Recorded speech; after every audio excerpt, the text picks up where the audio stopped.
Welcome to Vampire Harry. Today's adventure. What if the Cullens took Harry Potter to Forks before Hogwarts began? If you haven't already, smash that subscribe button and ring the bell so you never miss a story. Now, let's begin. Chapter 1. The vision in the snow had been falling on Forks for 2 days, which was unusual, and Alice Cullen had been quiet for nearly an hour, which was unheard of. She sat very still on the white sofa in front of the great glass wall, knees folded under her, eyes fixed on something nobody else could see. Esme noticed first.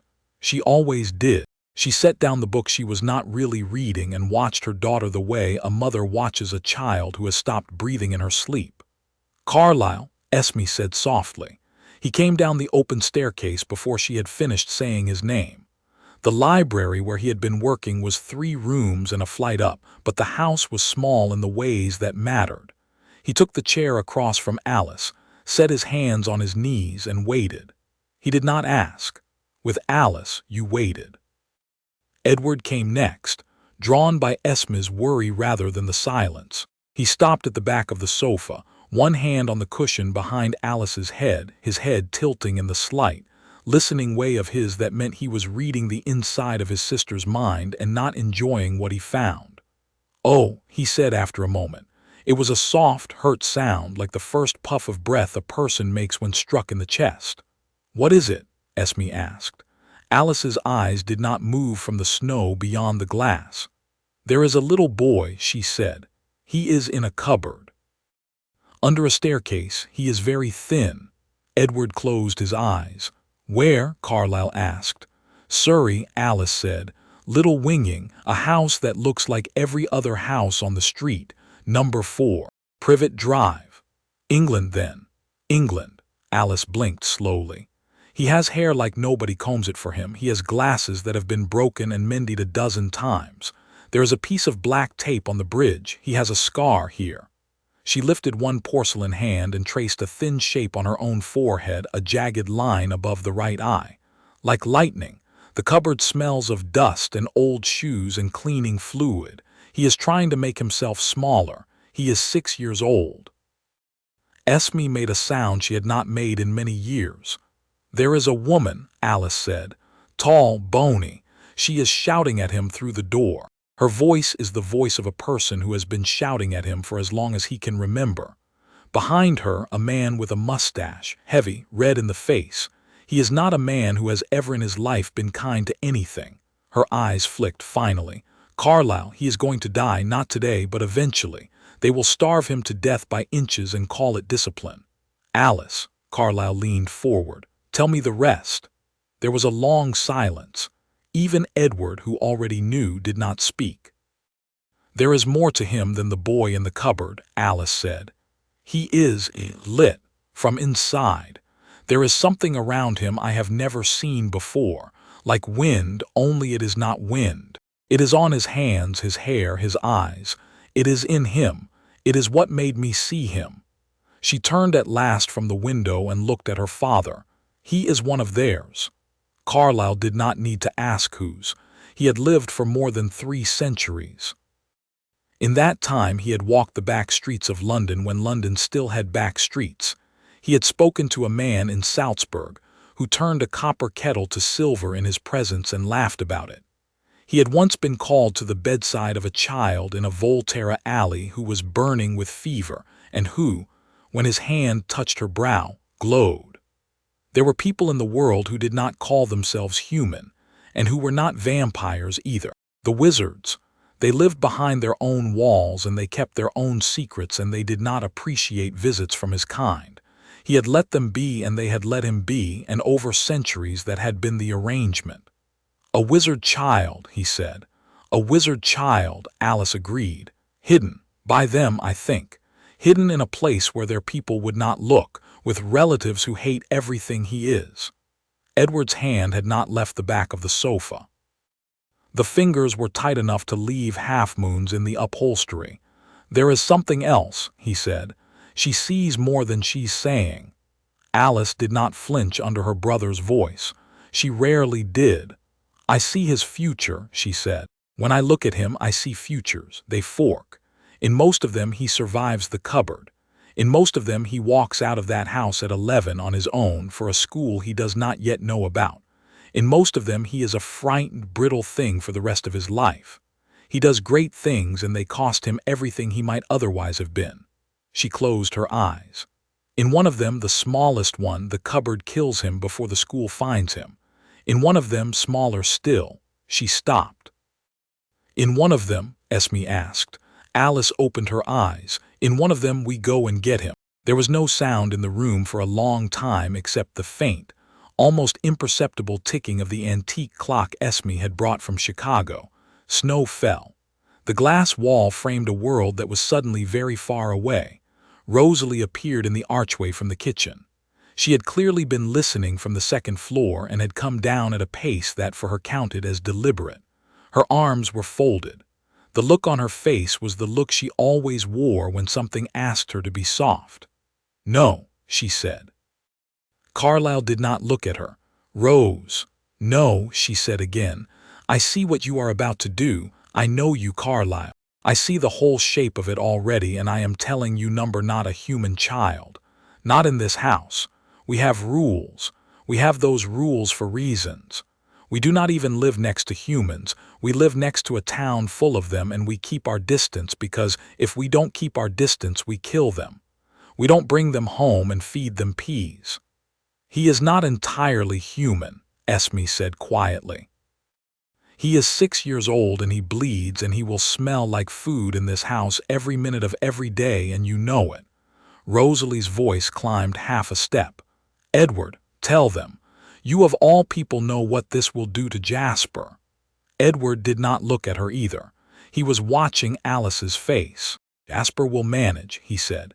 "Jasper," Rosalie's mouth tightened. "Jasper has gone 6 months without an incident. 6 months. You want to put a starving child in his living room. We will put a starving child wherever it takes to keep him alive," Esme said. There was nothing soft in her voice now.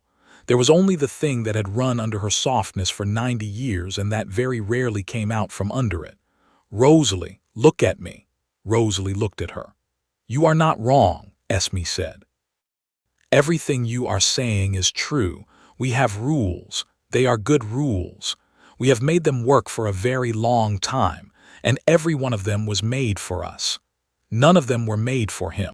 "Carlisle," Rosalie tried him again, "tell her we cannot do this." Carlisle did not lift his eyes from his folded hands for a long moment. When he did, it was not Rosalie he looked at. It was the snow. "Can you see how it ends, Alice?" he said. "If we go." "I can see a great deal of how it begins," Alice said. "I can see less of how it ends. There are too many forks, but I can tell you that in every future where we go, he is alive at 11. In every future where we do not, he is alive at 11 only because someone else collects him at the last moment and not before he has been shaped.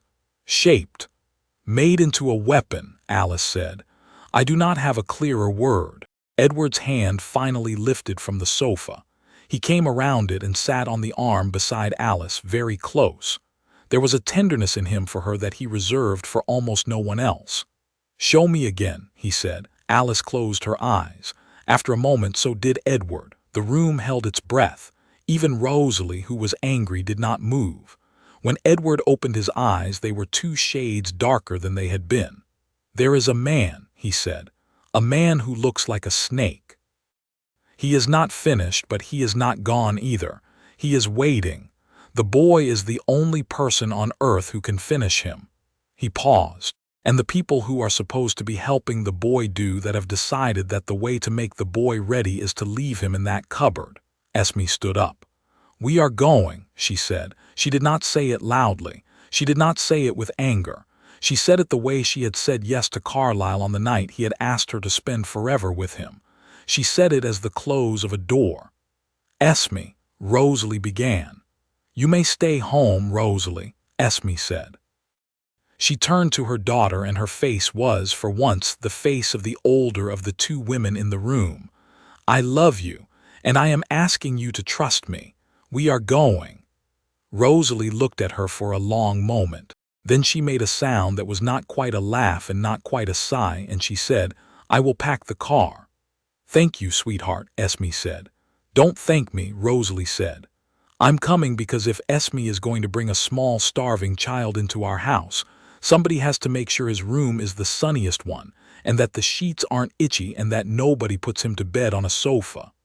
She turned and walked out of the room.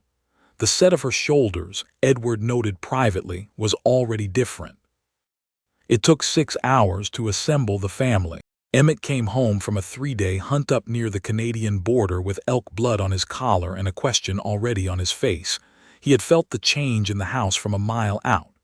He listened to Alice's account standing in the front hall with his coat still on. He did not interrupt. When she finished, he said only, "All right. Where do we land?" and went upstairs to throw clothes into a duffel bag. Jasper was harder. He came in last from the south. He always knew when he had been sent for. He stood in the doorway of the great room in his long black coat, and he did not enter. He looked at Alice. He looked at Carlisle. He looked last at Esme because he had learned after 50 years of marriage that Esme's face was the truest map of what a Cullen family decision actually meant. "I cannot promise to be what he needs me to be," Jasper said. "You do not have to," Esme said. "You have to come, and you have to stand at the edge of the room, and you have to trust me to call you closer when it is safe. That is all I am asking. Esme, you will not." She crossed the room to him. She lifted both hands and laid them lightly against the sides of his face. "I have lived with you for a very long time, Jasper Whitlock. I know exactly how strong you are. You think your strength is your hands.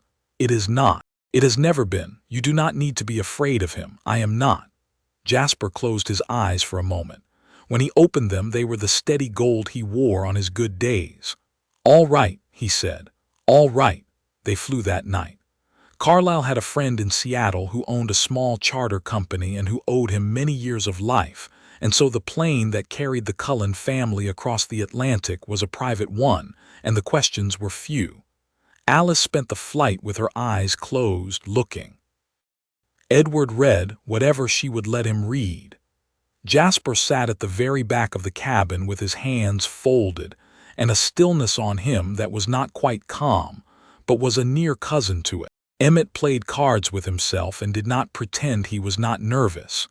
Rosalie stared out the window. Esme kept watch over all of them, the way she had been keeping watch over them for 100 years, and Carlisle sat across from her and did the only thing he could do, which was love her. They landed in the gray hours before a London dawn. They did not stay in London. Carlisle had a car arranged, and they drove south through the early thin traffic and out into Surrey, where the houses began to repeat themselves, and the streets began to repeat themselves, and even the trees began to look as though they had been arranged by a committee. They did not go to Privet Drive. Not yet. Carlisle stopped the car a quarter of a mile away in a park that had a duck pond and a row of benches and a play structure that was empty in the cold. He got out. Esme got out. The others stayed. "I will look first," Carlisle said. "I am coming with you," Esme said. "Esme, I am coming with you." He looked at her. He did not argue. They went together. A vampire moves quietly when he wants to. Carlisle and Esme moved like wind through hedges. They walked the length of Privet Drive without being seen by any of the cardiganed wives or the early rising commuters or the milkman, and they stopped on the far side of a privet hedge across from number 4, and they stood there without breathing for the better part of an hour. The house woke up at 7:10. The first thing they heard was a woman's voice. It was high, sharp, and unkind. It said, get up, up," and it was not addressed to a son. It was followed by a fist on a wooden door at floor level, the kind of hollow thump that made Esme's hand close very tightly on Carlisle's wrist. The door opened. A small boy came out of the cupboard under the stairs. He was exactly as Alice had seen him. He was thin in the way that children are not supposed to be thin. His hair stood up everywhere because nobody had ever taught it not to. His glasses had a piece of black tape on the bridge. He had a scar above his right eye in the shape of a clean, jagged stroke of lightning. He was wearing a t-shirt that had once belonged to a much larger boy, and that had been worn so often it had gone gray at the cuffs. His feet were bare. He did not look up as he came out of the cupboard.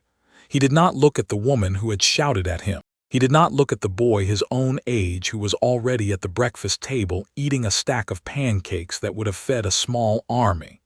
He went, with the silent and practiced motion of a child who has learned that not being seen is the whole of his job, into the kitchen, and he climbed onto a stool, and he picked up a spatula, and he began to make breakfast for a family that did not love him. Esme made the same sound she had made in the great room in Forks. "Carlisle," she whispered. "I know." "Carlisle, look at his arm." He looked. There was a bruise on the underside of the boy's left arm in the shape of an adult thumb. It was not new. It was not also the only one. There was a long, thin, healed mark on the same forearm that ran almost from elbow to wrist, and that had the look of a burn that had not been treated. There was a smaller, older mark behind his ear. There was a way he held himself when the bony woman moved that was not a child's flinch but a very grown-up kind of flinch, the kind that comes from a body that has been hit enough times to develop its own private weather system.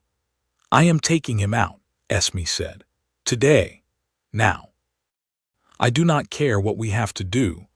"We are taking him out," Carlisle said. "We have to do it carefully. There are wards on this house, Esme. I can feel them. The wizards have put protections on him that are tied to his blood and to that woman's blood. If we simply take him, the wards will scream. People will come." "Then we do it the long way," she said. "We do it the legal way. We do it whatever way makes them sign a piece of paper that says he is ours. I am not leaving him in there, Carlisle. I cannot. Do not ask me to. I am not asking you to." The boy in the kitchen turned the bacon with the focus of a surgeon.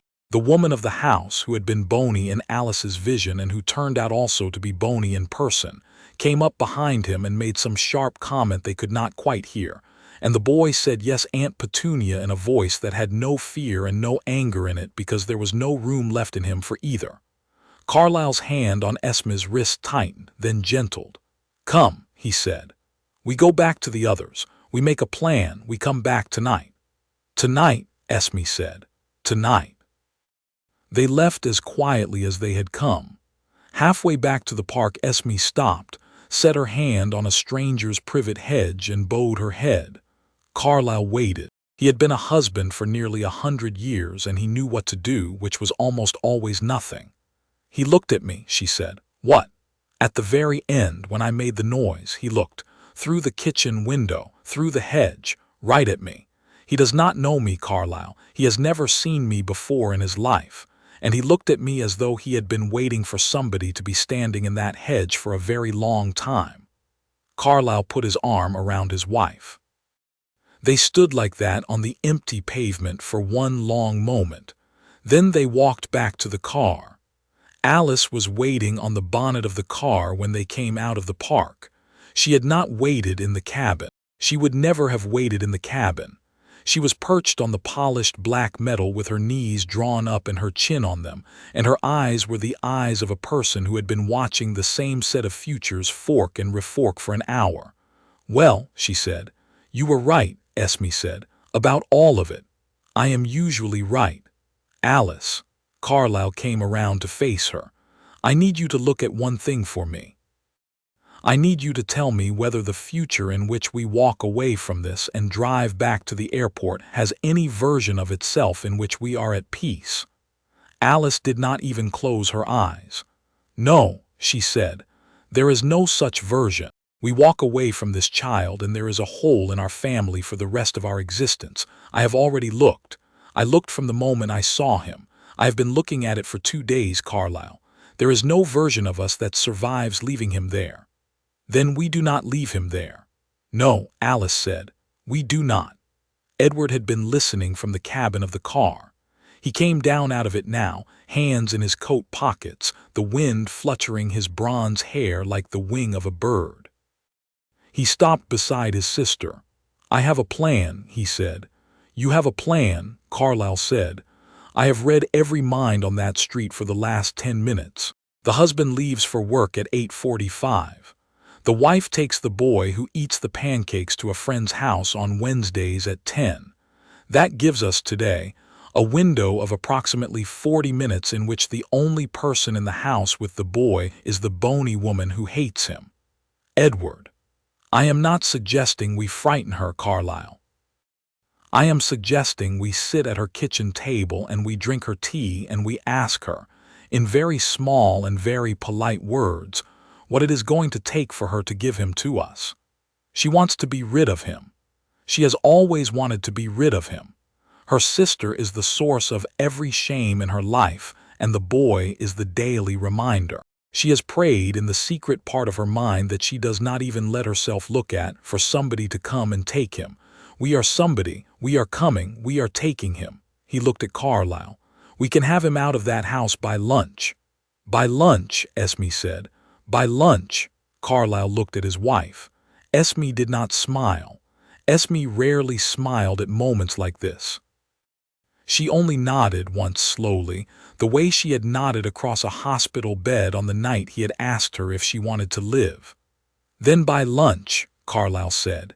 He turned and he opened the door of the car and he held it for her and she got in. The door closed. The engine murmured. The Cullens drove out of the park, around the duck pond, past the empty play structure, and back toward Privet Drive, where a small boy who had never been chosen by anyone in his entire short life was, at that moment, standing on a stool in a kitchen that did not love him, turning bacon with the focus of a surgeon, waiting without knowing he was waiting for the door to open. Outside, the snow that had not yet reached England began, very softly, to fall. Chapter 1 End. Chapter 2.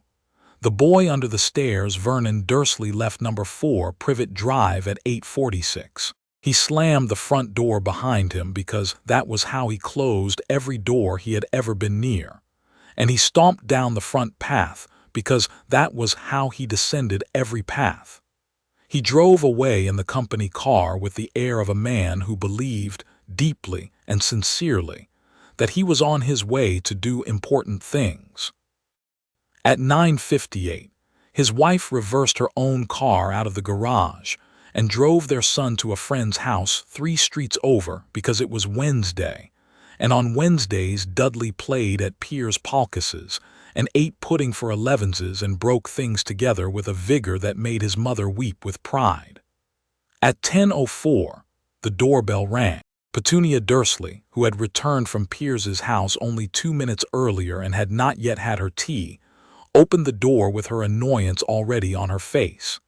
She had a list of complaints on her tongue, the postman, the milkman, the new neighbors, and she had every intention of delivering one of them when she saw who was on her doorstep, and her face went a strange ash-gray color and her hand fell from the latch. There were 2 of them. The man was tall, blond, the precise color of pale honey, and he was beautiful in the way that people in advertisements were beautiful, which was to say impossibly. He was wearing a cashmere overcoat the color of charcoal and he held a leather briefcase in his right hand. The woman beside him was smaller and softer looking, and her hair was the color of caramel and her eyes were the same gold as his. And she was beautiful too in a way that Petunia did not have a word for and did not entirely want to find one. They were not selling anything. Petunia could tell. People who sold things looked at you. These people looked through you, in the way doctors looked at a chart. "Mrs. Dursley," the man said. His voice was a low, courteous baritone with a faint accent that was not American and not English and not anything in particular. His smile did not show his teeth. "Yes," Petunia said because she could not think of anything else. "My name is Dr. Carlisle Cullen. This is my wife, Esme. May we come in? It will only take a few minutes of your time. It concerns your nephew." Petunia's hand went to her throat. She had been waiting for this knock for 6 years. She had not known what shape it would take. She had imagined many shapes, a man in a cloak, a letter sealed in green wax, an owl at a window. She had not imagined a doctor in cashmere, but she had known, with the dull certainty of a woman who had been waiting for the second shoe to drop her entire adult life, that one day someone would come to the door of number 4 Privet Drive and say it concerns your nephew. She had been bracing for it since the morning she had picked the bundle up off the doorstep. She stepped back. "Come in," she said, and her voice was thin. They came in. Carlisle's eyes did not stop moving from the moment he crossed the threshold. He noted the photograph wall in the hall, a wall on which there were no photographs of a small black-haired boy. He noted the precise placement of every shoe in the rack and the gleam of the polished banister and the smell of disinfectant in the air. He noted the small door under the stairs. He looked at the door for one extra half-second. Petunia saw him look. Her face went a shade grayer. She led them into the front room. Esme followed her in such a way that Petunia did not entirely realize she was being followed. The woman moved as though she had always been beside her. Carlisle came last, the briefcase in his hand, and he did not sit until Petunia had sat and motioned to him to do so. "Tea," Petunia said automatically. "I can. Please don't trouble yourself," Esme said. Her voice was warm. There was something in it that made Petunia, against every grain of her body, want to sit down. She sat down. Esme sat across from her. "Mrs. Dursley, we are not from your nephew's school." Petunia closed her eyes. "Oh, thank God," she said. She had not meant to say it. She had not meant to say anything at all. The words came out of her the way a long-held breath comes out of a person. And once they had come out, she could not put them back in. And she sat in her own front room with her hands in her lap and her eyes shut.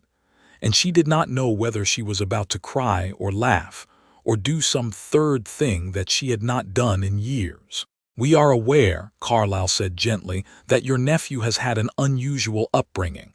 Unusual. Petunia opened her eyes. They were wet and angry and very, very tired. "That is a word for it." "Mrs. Dursley." Carlisle leaned forward, his briefcase across his knees. "I am going to be direct with you because I think being indirect would waste both of our time. We have come from America. We have come because my daughter, who I will not explain further, knew that there was a child here who was not safe. We have come to take him with us." Petunia's mouth opened. It hung open for a long moment. We will take him today," Carlisle said. "You will sign documents that I have prepared. I am a physician of long standing in the state of Washington, and my wife and I are people of considerable resources. The boy will want for nothing. He will be educated. He will be loved. He will not ever in the rest of his life return to this house." Petunia's mouth closed. "You don't understand," she said. "You don't. He has people. They left him here. There were instructions. There are protections. We are aware of the protections," Carlisle said. "We will manage them." "You can't manage." Petunia's hand came up. It was shaking. "You don't know. I know more than you think, Mrs. Dursley." Carlisle's voice did not change. It only became very slightly more grave. "I know what your sister was. I know what your nephew is. I know what was done to your sister and what is being done now in your house to the only thing she left behind. I have known wizards for 240 years. I have known their politics. I have known their wars. I am not afraid of them. I am here to tell you that you have an opportunity today to get out of the way of what is going to happen anyway, and to do one good thing in this house in 6 years. The silence after he stopped speaking was a long one. Petunia did not move. Her hands were folded so tightly in her lap that the knuckles had gone white. She was looking at a place on the carpet halfway between her feet and Carlisle's feet, and her face was the face of a woman who was being asked to walk through a door she had been pretending was not in her wall.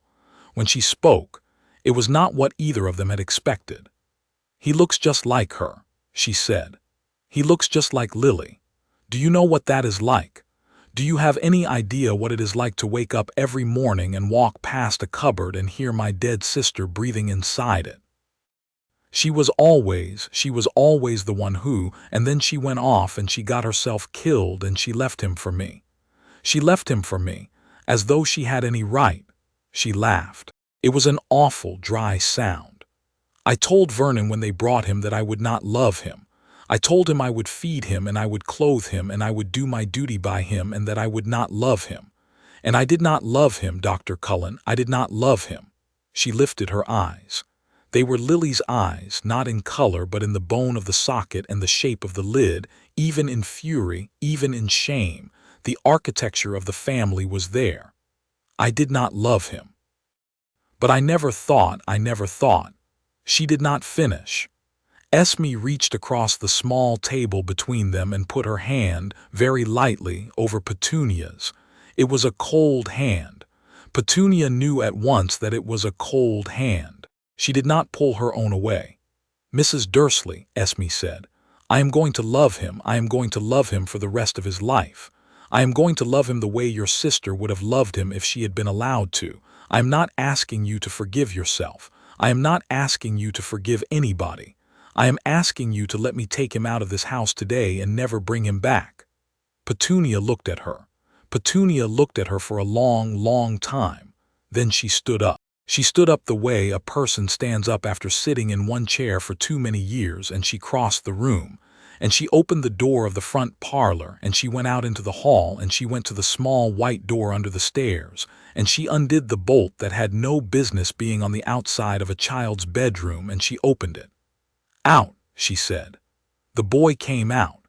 He came out the way he had come out an hour before, silently, without looking up. His glasses were in his hand because they had broken again that morning, and he was carrying them. And his right eye was a little squinted to compensate, and his bare feet were quiet on the parquet of the hall. He stopped when he saw the strangers in the doorway of the parlor. He did not run. He did not flinch. He had learned very young that running was the thing that got you grabbed, and that flinching was the thing that got you mocked. He only stopped, and he lowered his eyes, and he stood very still in the hallway of the only home he had ever known, with his glasses in his small bruised hand, and his t-shirt hanging off one shoulder and his hair wild as a hedge. Esme made a sound she was going to make a great many times in the next hour. She came out of the parlor. She did not run. She would not have done so even if she had not been a vampire. She moved toward him at the speed of a person who was afraid, more than anything else in the world, of frightening him further. She stopped 2 feet away. She knelt. Her face was now level with his. "Hello," she said. The boy did not look up. "My name is Esme," she said. "May I know yours?" The boy was silent for a moment. Then, in a voice that surprised them all by how clear it was, he said, "Harry." "Harry," Esme said. The word did things to her face. "It is very nice to meet you, Harry." "May I see your glasses?" He held them out without looking up. She took them. She turned them in her cold, pale fingers. The bridge had been mended with 3 different vintages of black tape, and the right earpiece was held on by a paper clip. She did not say anything about them. She handed them back. "They will need new ones," she said. "They are okay," he said. "They are not okay," she said, "but they are very brave glasses. They have done their best for a long time." Something moved in the boy's face. It was very small. It was the corner of his mouth, and only for an instant, but Esme saw it, and her own face moved in answer. "Harry," she said, "I have come a very long way to find you. My husband and I, we have a house. It is on the other side of the world, in a place with a great deal of forest, and it is full of people who have been waiting to meet you for a long time.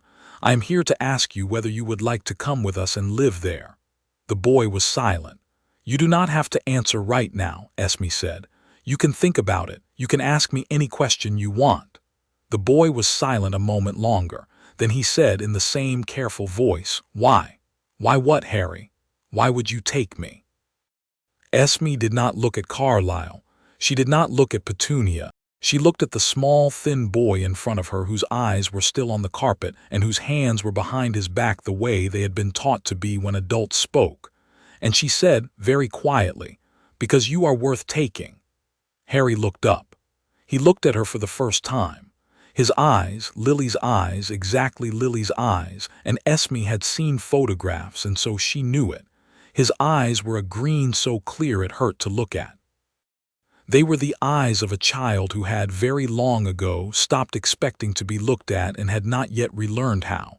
He looked at her for one long moment. Then he said, "Okay." That was all. Carlisle moved very efficiently after that. He had drafted papers. He had not, of course, drafted entirely lawful papers, because no entirely lawful paper would have moved a child across an ocean in an afternoon. He had drafted papers that were lawful enough to convince a frightened ant to sign them, and he had drafted accompanying papers that he intended, over the course of the next several months, to make entirely lawful through the use of a great deal of money and a small army of very good attorneys. He laid the first set of these papers on Petunia's kitchen table, and Petunia signed them without reading them, and her hand did not shake when she did so, which surprised her. "He has things," she said when she had signed the last sheet. "Upstairs. I will get them." "There is no need," Esme said gently. "There is one thing," Petunia said. "There is, wait." She left them. She went up the stairs. Esme heard her open a door, hesitate, open a drawer.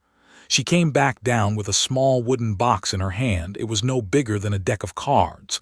The wood had been painted long ago and the paint had worn off in patches. "This was Lily's," Petunia said. She held it out to Harry. "Mother made it for her when she was small. There is a piece of jewelry inside. I do not know if it is anything. I have never opened it. I did not want to open it. It is hers. It should be his." Harry took the box. He did not open it. He did not say thank you. He held the box the way a person holds a thing that has been put in his hand and that he does not yet know how to feel about. He looked up at Petunia with those eyes, with Lily's eyes, with the eyes that had haunted her hallway for 6 years, and he said, "All right." That was the moment Petunia broke. She did not cry loudly. She did not cry the way she had cried at her sister's funeral, which she had not attended. She put her hand over her mouth and she made a small hoarse sound and her shoulders went down and stayed down, and she stood in her own kitchen across from a small boy and a vampire, and a piece of her that had been holding very tight to a very old grudge let go. "Tell him I am sorry," she said, to Esme, not to Harry. She could not say it to Harry. "When he is older, tell him I am sorry. I do not know if it will mean anything to him. I do not even know if it should, but tell him." "I will tell him," Esme said. There was an old grocery bag in the cupboard under the sink. Esme found it. She put into it the wooden box and the broken glasses. Harry would not let go of those, but he did permit them to be set into the bag with the box, and a thin sweater Petunia found in the cupboard under the stairs and could not look at as she handed it over. There was nothing else. There was nothing else in that house that belonged to him.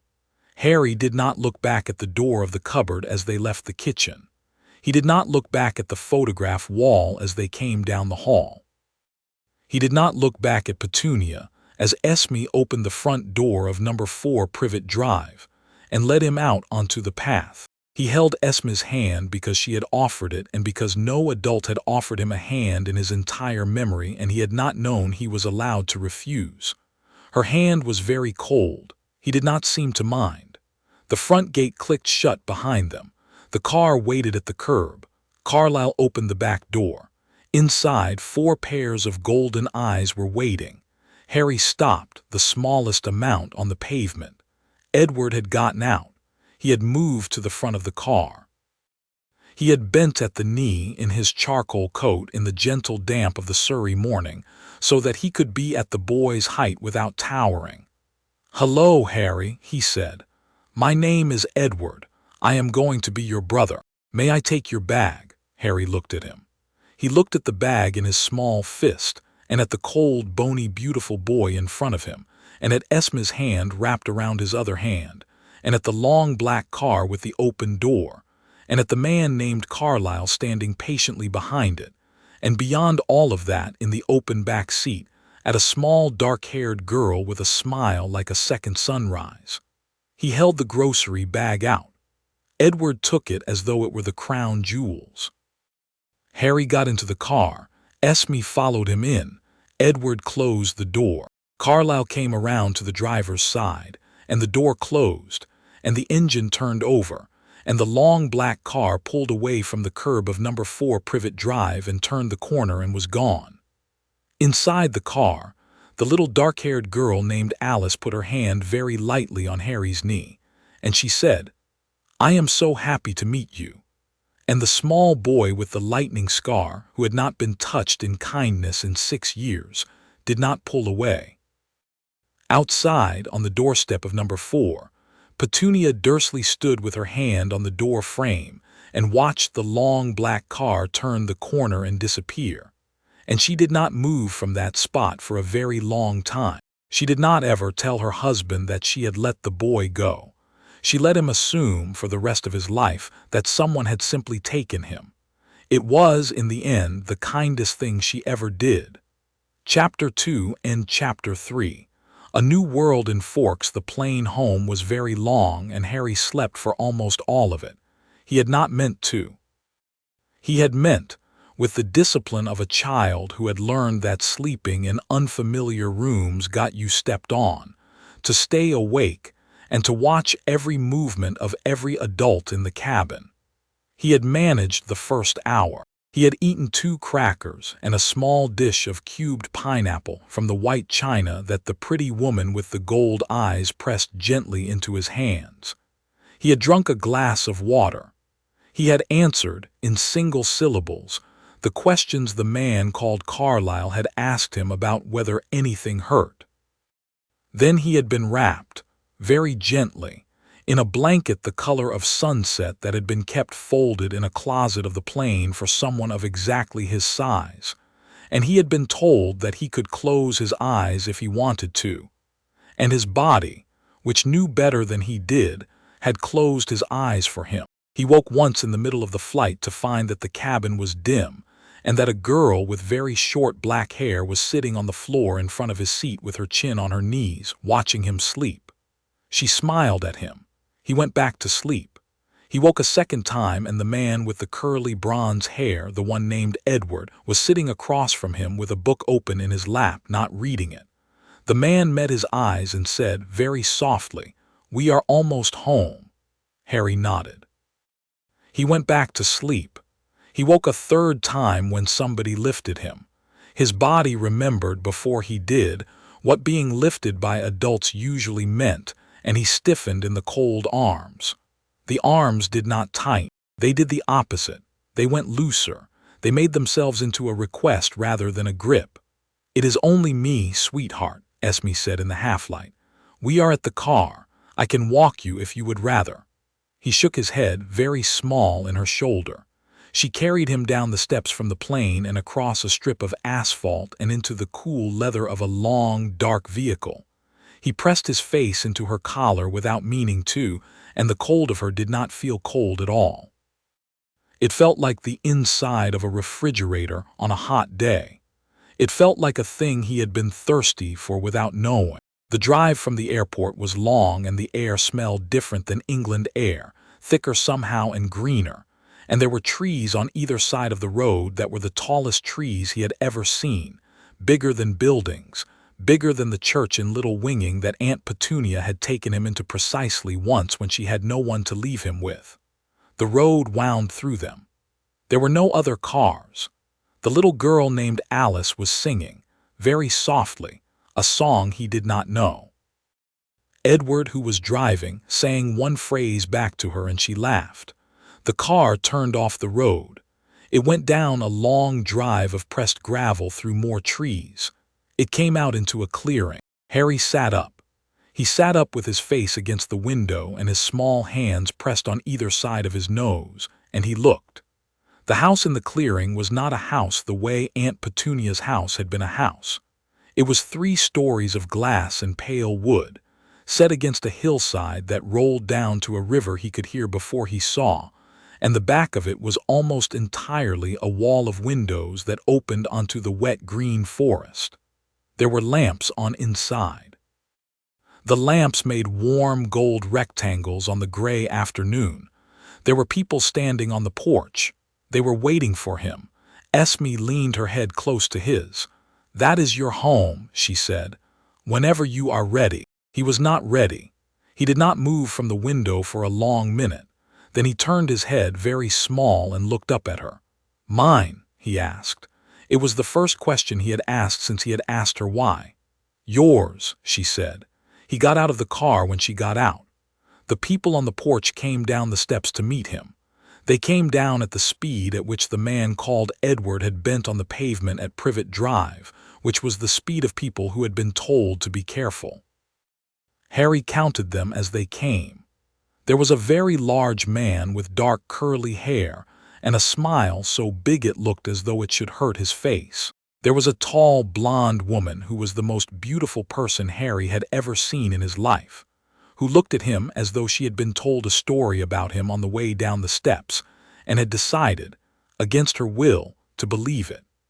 There was a thin man with long honey-colored hair who came down the steps last and stopped halfway and stood very still, the way a horse stands still when an unfamiliar person has approached its stall, and who did not come any closer. "Harry," Carlisle said behind him, "these are the rest of us. There is no rush." Harry counted. There were now 8 gold-eyed people, including Carlisle and Esme. He had seen Edward and Alice in the car. The big one and the blonde one and the still one on the steps were new. Esme did not push him forward. She knelt beside him on the gravel. "That is Emmett," she said, very low in his ear. "He is very large, but he is very gentle, and he is going to want to make you laugh. That is Rosalie. She thought at first that we should not bring you home. Then she met you, and she changed her mind, and she has spent the entire flight making sure that the room we have prepared for you is the most comfortable room any small boy has ever slept in. And that," she nodded toward the still man on the steps, "that is Jasper. He is going to stand on the porch for a little while. He is not unkind. He is only careful. You will meet him properly when he is ready." Harry looked up at Jasper.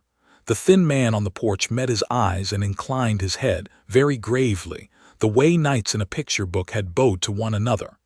Harry, who had read the picture book exactly once in the school library before Dudley's gang had snatched it from him, gravely inclined his head back. Jasper smiled. It was a very small smile, like a candle going on in a window across a long meadow, but it was a smile. The big one, Emmett, was the first to come the rest of the way. He came down the steps as though he had been holding himself back for the entire flight, which he had. He stopped 2 paces in front of Harry. He went to one knee. He put out his enormous hand, palm up.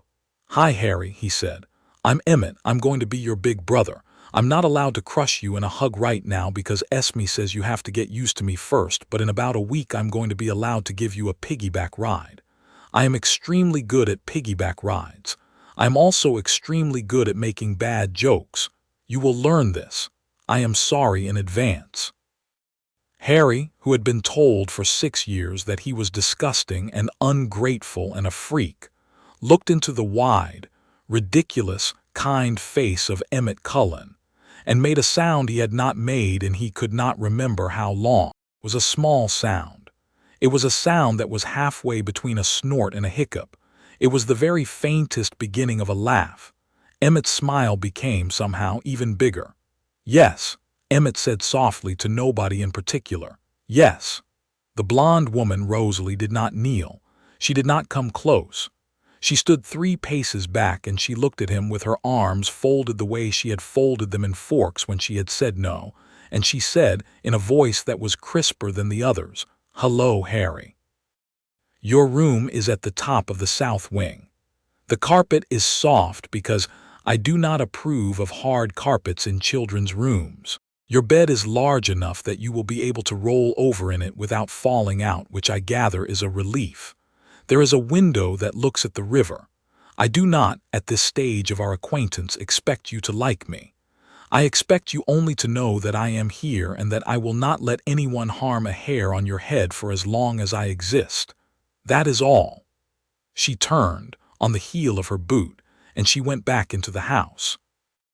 It was, Harry would understand much later, the most romantic speech she had ever made in her life. Esme took his hand. She did not have to ask. They went up the steps past Jasper, who watched without moving but whose face was as gentle as a face holding very still could be, and they went into the house. The house smelled the way Esme smelled, which was the smell of cold water and clean wood and something faintly floral that Harry would later learn was lavender from the dried bunches Esme kept in every closet. There was a fire in a stone fireplace. There was a piano in the front room. There were bookcases, 2 stories high, climbing one entire wall. There were rugs that were soft enough to sink into. There was a low, white sofa angled toward the great glass wall that looked out at the river and the trees, and on the sofa, draped over its back, was a knitted blanket the color of new ferns. "Are you hungry?" Esme asked. He nodded. She brought him into the kitchen. The kitchen, like everything else in the house, was beautiful and made of pale wood, and it had the strange, sweet emptiness of a kitchen that nobody used. Esme had filled it that morning, before they had landed, with an order from a grocer in Port Angels that had arrived in many bags. She lifted Harry onto a stool at the counter. She stood across from him in the way of a woman who had not made a meal in 80 years and who had, between the airport and the house, refreshed her memory from a well-thumbed cookbook. "Soup," she said. "Bread, apples, cheese, tea. None of these things are negotiable." "Okay," Harry said. He ate. He ate the way he had eaten on the plane, which was carefully in small mouthfuls with the wary look of a child who had learned that food could be taken away. He ate 1 bowl of soup. Esme refilled it without asking. He ate the second bowl. He ate 3 slices of bread with butter on them. He ate 2 wedges of apple. He ate a piece of cheese the size of a domino, then another, and another. He did not speak. Esme did not ask him to. She stood across the counter from him and she watched him eat, and she did not let her face do the things it wanted to do, which was crumple. When he had finished, she lifted him down off the stool and she said, "Now, a bath, and then bed. We can do everything else tomorrow." He nodded. The bath was deep and warm and lavender-scented, and Esme sat outside the door of it with her back to the wall the entire time, talking to him through the door in a low, easy voice about nothing in particular, about the river behind the house, about the deer that came down to drink at it in the evenings, about how Alice had reorganized his closet 4 times before they had gotten home and was probably already considering a 5th. And Harry, in the warm water, listened to her voice and did not, for the first time in his memory, listen at the same time for the sound of footsteps in the hall. When he came out of the bathroom in pajamas that fit, Alice had, of course, foreseen the size. Edward was sitting on the floor of the hallway with his back against the wall opposite Harry's door. He had a book closed on his lap. He stood up when Harry came out. "I thought I would walk you to your room," he said, "if that is all right." "Okay," Harry said. They went together down the long corridor. Edward did not speak.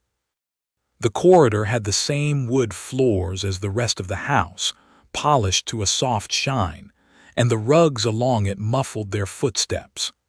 Edward's, Harry would notice later, did not make any noise even off the rugs. The door at the end of the south wing opened into a room that was not, Harry would discover over the next few days, a room.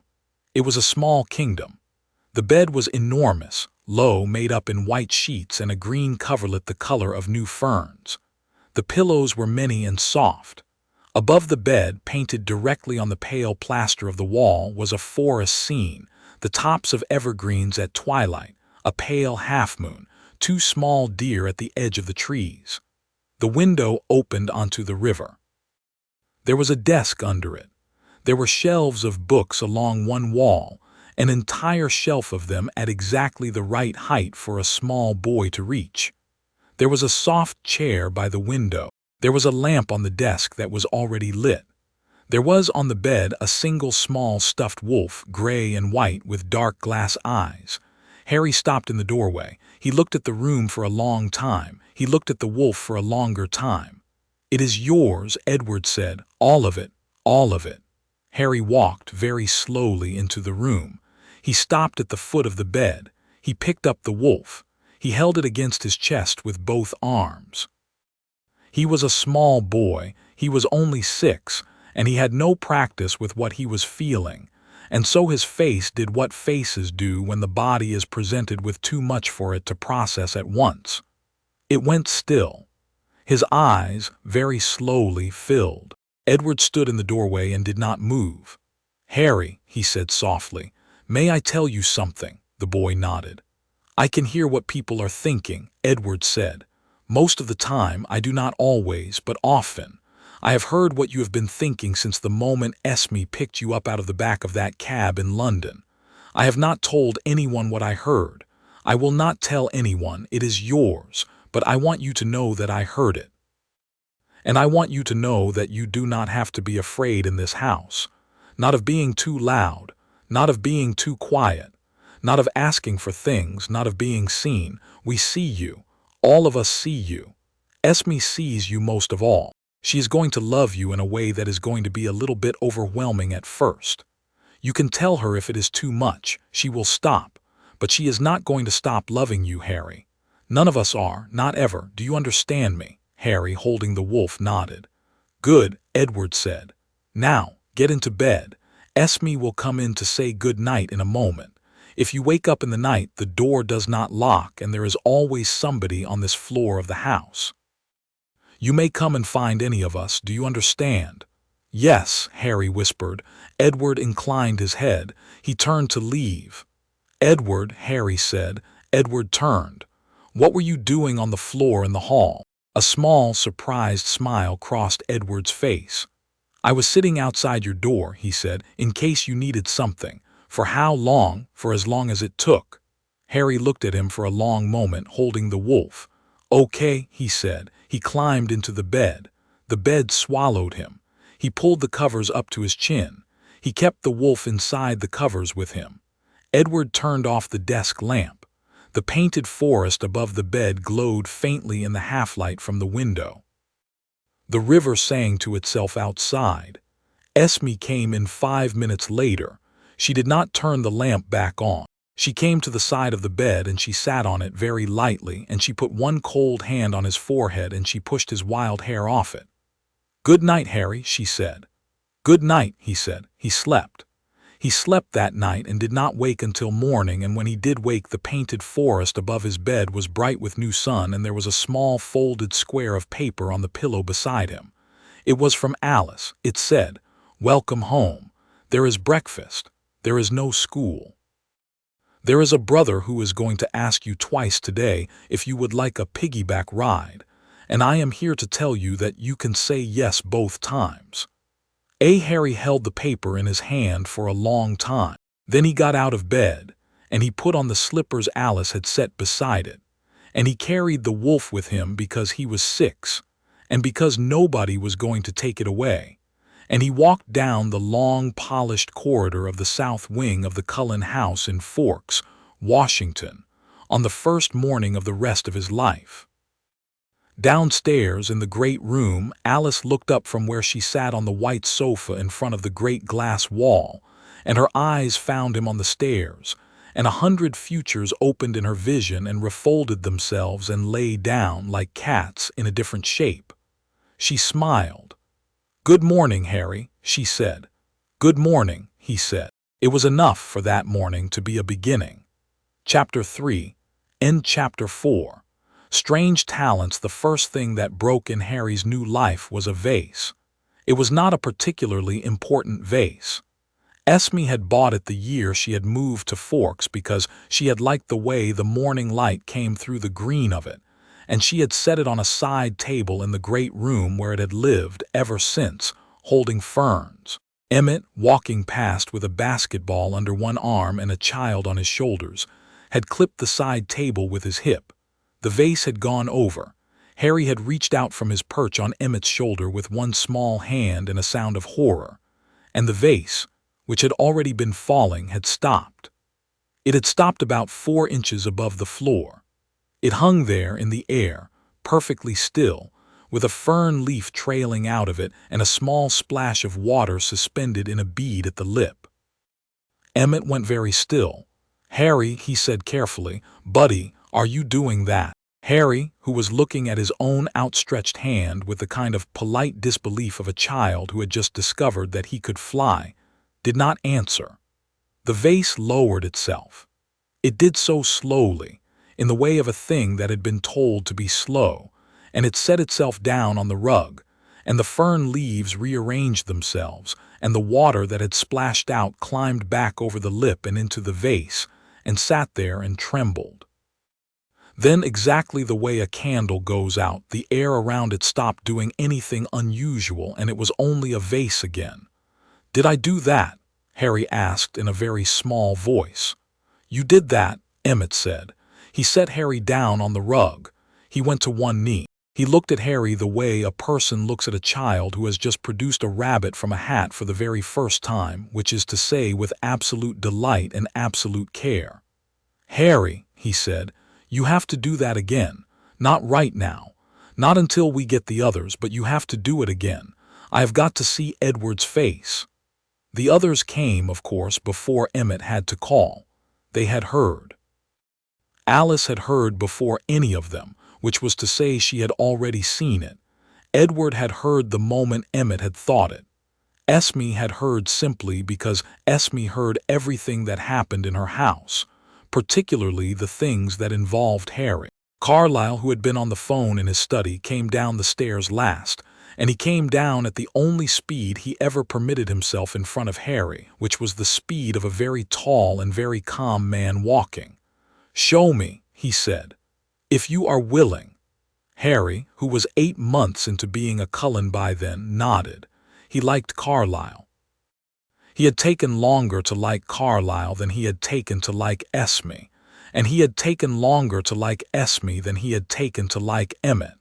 But the order had nothing to do with the depth of the liking. Carlisle was the kind of person you grew toward slowly because he never reached for you. He waited. Harry had begun in the 7th month to walk into Carlisle's study without knocking, and to sit on the rug by the fireplace with a book, and to look up sometimes to find that Carlisle had set down whatever he had been working on and was watching him read with the small, absorbed look of a man watching a new species of bird. Carlisle knelt on the rug now in front of him.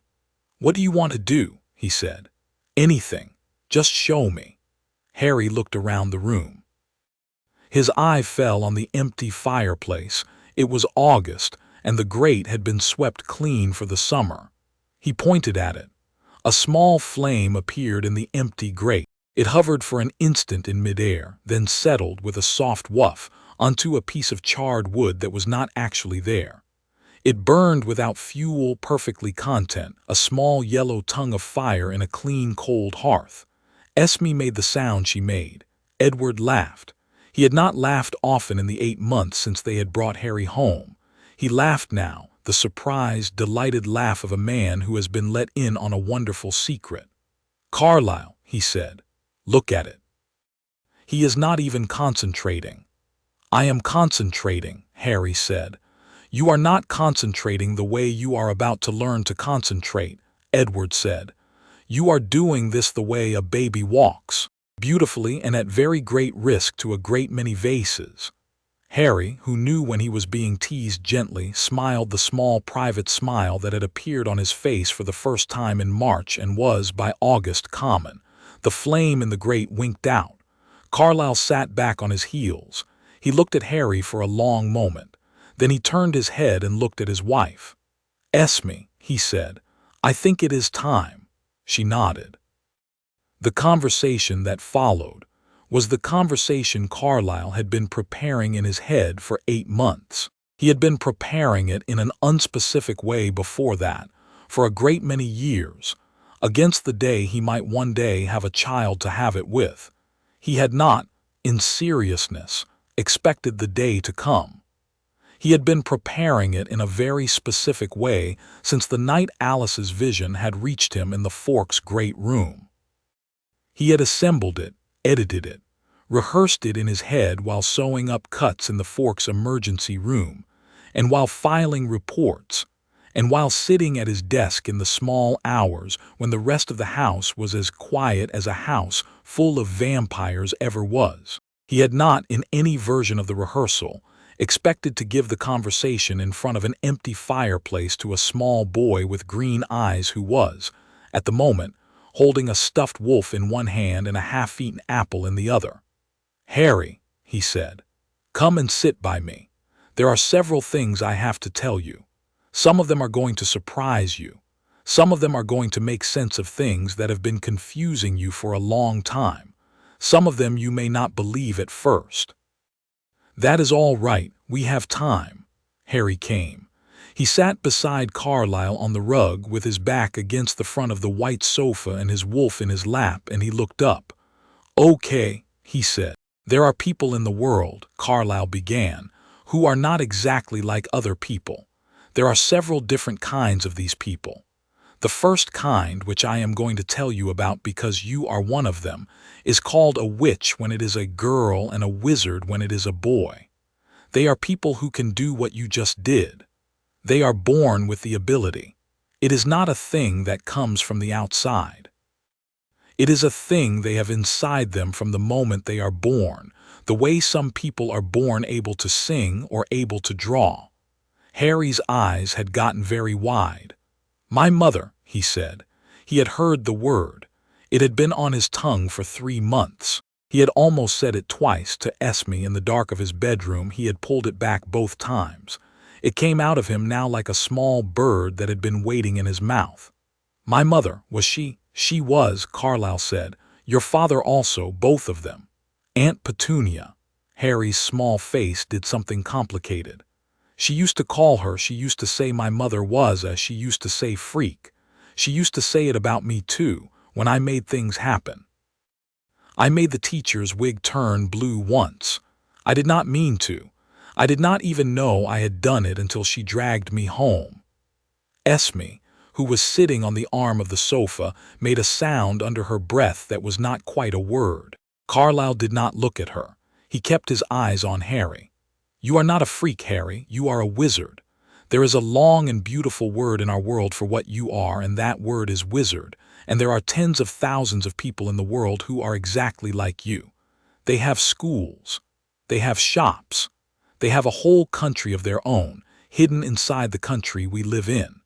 There are some of them in this country, and many more in the country you came from and every other country on earth. They have histories.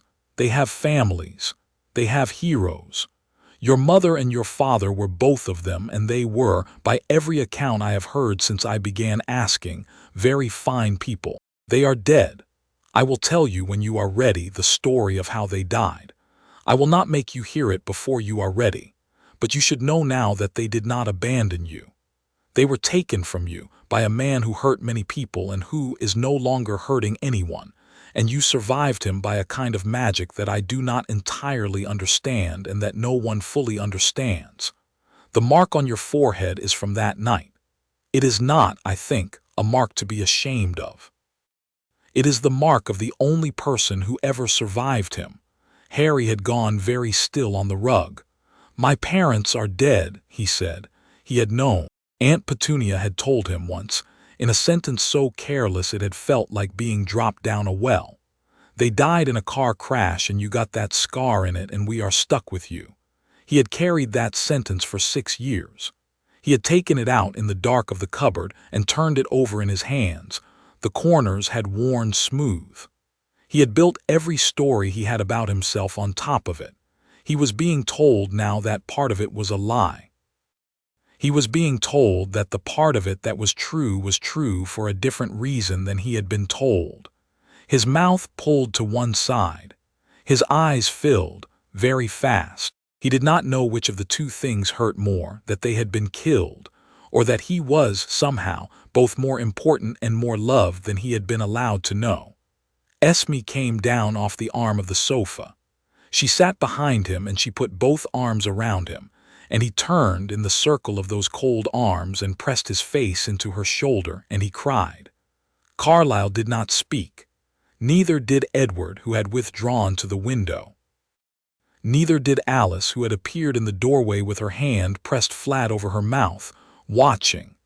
Esme held him. She held him until he was done, and then she held him for a while after that, and only when he sat up of his own accord with his face wet and his hair more chaotic than usual did Carlisle continue in the same low and unhurried voice. "There is a second thing," he said. "A second kind of person who is not exactly like other people. Harry, we are that kind." Harry blinked. "You are," he said. It was not a question. He had been in the house for 8 months. He had noticed a great many things. He had noticed that no one ever ate. He had noticed that the only times anyone left the house at night was on the nights they came back smelling, faintly, of something Harry's nose did not have a word for, and on the nights it was raining hardest. He had noticed that Edward never made a sound walking down a hallway. He had noticed that Esme's skin, against his fingers when she tucked him in, was the temperature of a window pane in winter. He had noticed that Emmett at play picked him up off the ground without effort, the way Aunt Petunia had once picked up a very full grocery bag. He had noticed all of it. He had not asked. He had been 6. He had been new. He had learned that when good things happened to him, you did not ask why. "You are," he said again.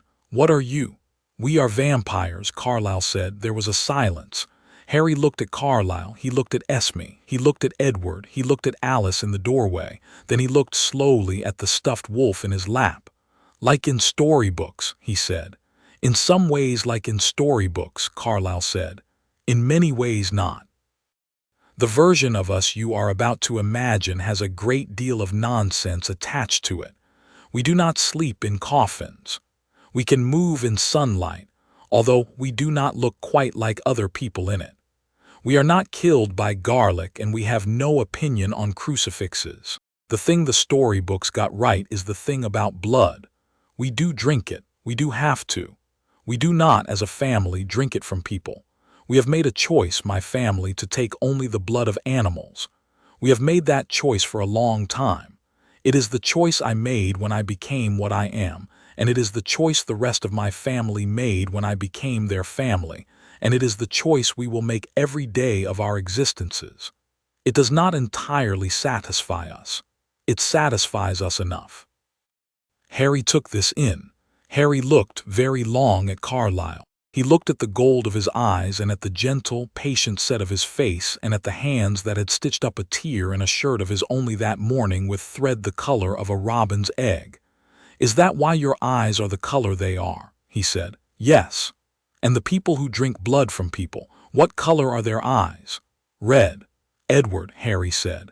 "Yes," Edward said from the window. "At the very beginning, you said you could hear what people were thinking. Is that a vampire thing or is that a you thing?" "A me thing. Some of us have particular gifts. I read minds. Alice sees the future. Jasper, when he wants to, can change what people are feeling. Most vampires do not have a gift. I do. Alice does. Jasper does.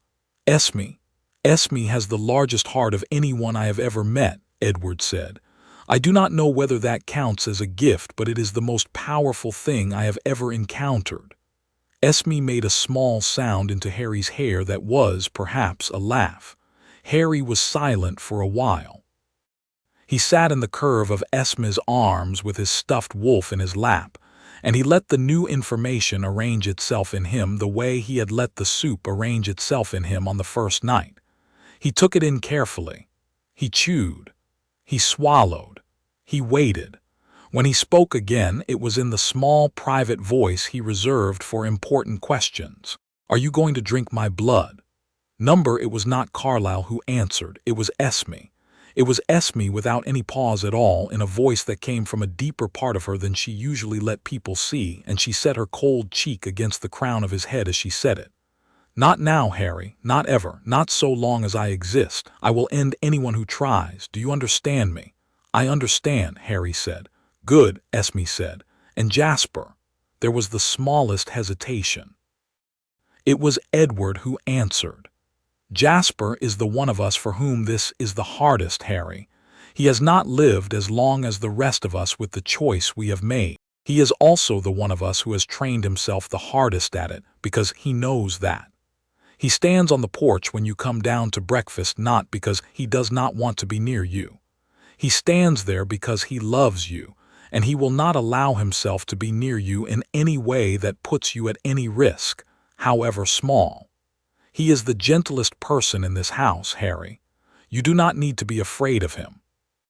But he will not let himself be near you until he is sure, and it is right that he should not. He is going to take his time. It will be worth waiting for, I promise. Harry thought about that. All right, he said. Carlisle, who had been holding his own kind of stillness, let it out. Harry, he said, I have something to say to you, and I have been preparing to say it for many months. There is no one else in the world like you. You are a wizard, and you are, as of 8 months ago, the only wizard in the world I know of who is being raised by a coven of vampires. There are going to be people from your world who, when they find out, are going to disagree with this. There are going to be people from my world who, when they find out, are going to disagree as well. There is going to be a moment when those people come to our door. I do not know when, I do not know how soon, but it will come. When it does, you will not face them alone. You will face them with us. We will face them together. Do you understand? Yes, Harry said. There is one more thing, Carlisle said. He hesitated. He looked very briefly at Esme and at Edward and at Alice. I have an old acquaintance. He is a wizard. He lives in Switzerland. He has been a friend in his careful way since the 1850s. I am going to write to him. I am going to ask him for some books and some advice. He will help me to make sure that what is in you grows the right way. If you would like, when you are ready, I will tell you about him. Okay. That is enough for today, I think, Carlisle said. He set his hand lightly on the top of Harry's head. He looked down at the small face that had passed through more revelations in one morning than any face that age was supposed to. Are you all right, Harry? Harry thought about it. I think so, he said. Will you tell us if you stop being all right? I will. Good, Carlisle said. He stood. He looked down at his wife and his son on the rug in front of the empty fireplace, and he thought, with a small private surprise, that he had become, in 8 months, a different kind of man than he had been in 3 centuries. He went to write his letter. The reply, when it came in the autumn, was 3 weeks of owl flights long and contained 2 crates of books, a handwritten note in a spidery old hand, and a single small phial of clear liquid, the use of which Carlisle would understand only later. The note was in French, which Carlisle preferred. It read, in part, Dear old friend, your child is the boy I think he is. I had heard rumors he had vanished. I am glad to know where he is. I will not tell anyone. There are very few of us left who would not, knowing this, sell the information to the highest bidder. I will pretend, for both your sake and his, that I never knew. The books I send you are everything I think you will need for the next 4 years. After that, if he is to be educated formally, you will need to make difficult choices. I trust you to make them. H. Carlisle set the note down on his desk, and he set his hand over it for a moment. Then he stood, and he carried the first of the 2 crates downstairs to the great room, and he set it on the coffee table, and he called for Harry to come and see what had arrived. Harry came running. He came running, and that more than anything else was the thing Carlisle would remember about that autumn, for the rest of his very long life. Chapter 4 and Chapter 5. Family of Cold and Warmth. 2 years passed. They passed in the way time passes in a forest, which is to say not all at once and not in order, but in moments that lay themselves down like leaves on a forest floor and become, by the end, a soft, thick layer that is no longer one moment or another but the whole shape of a season.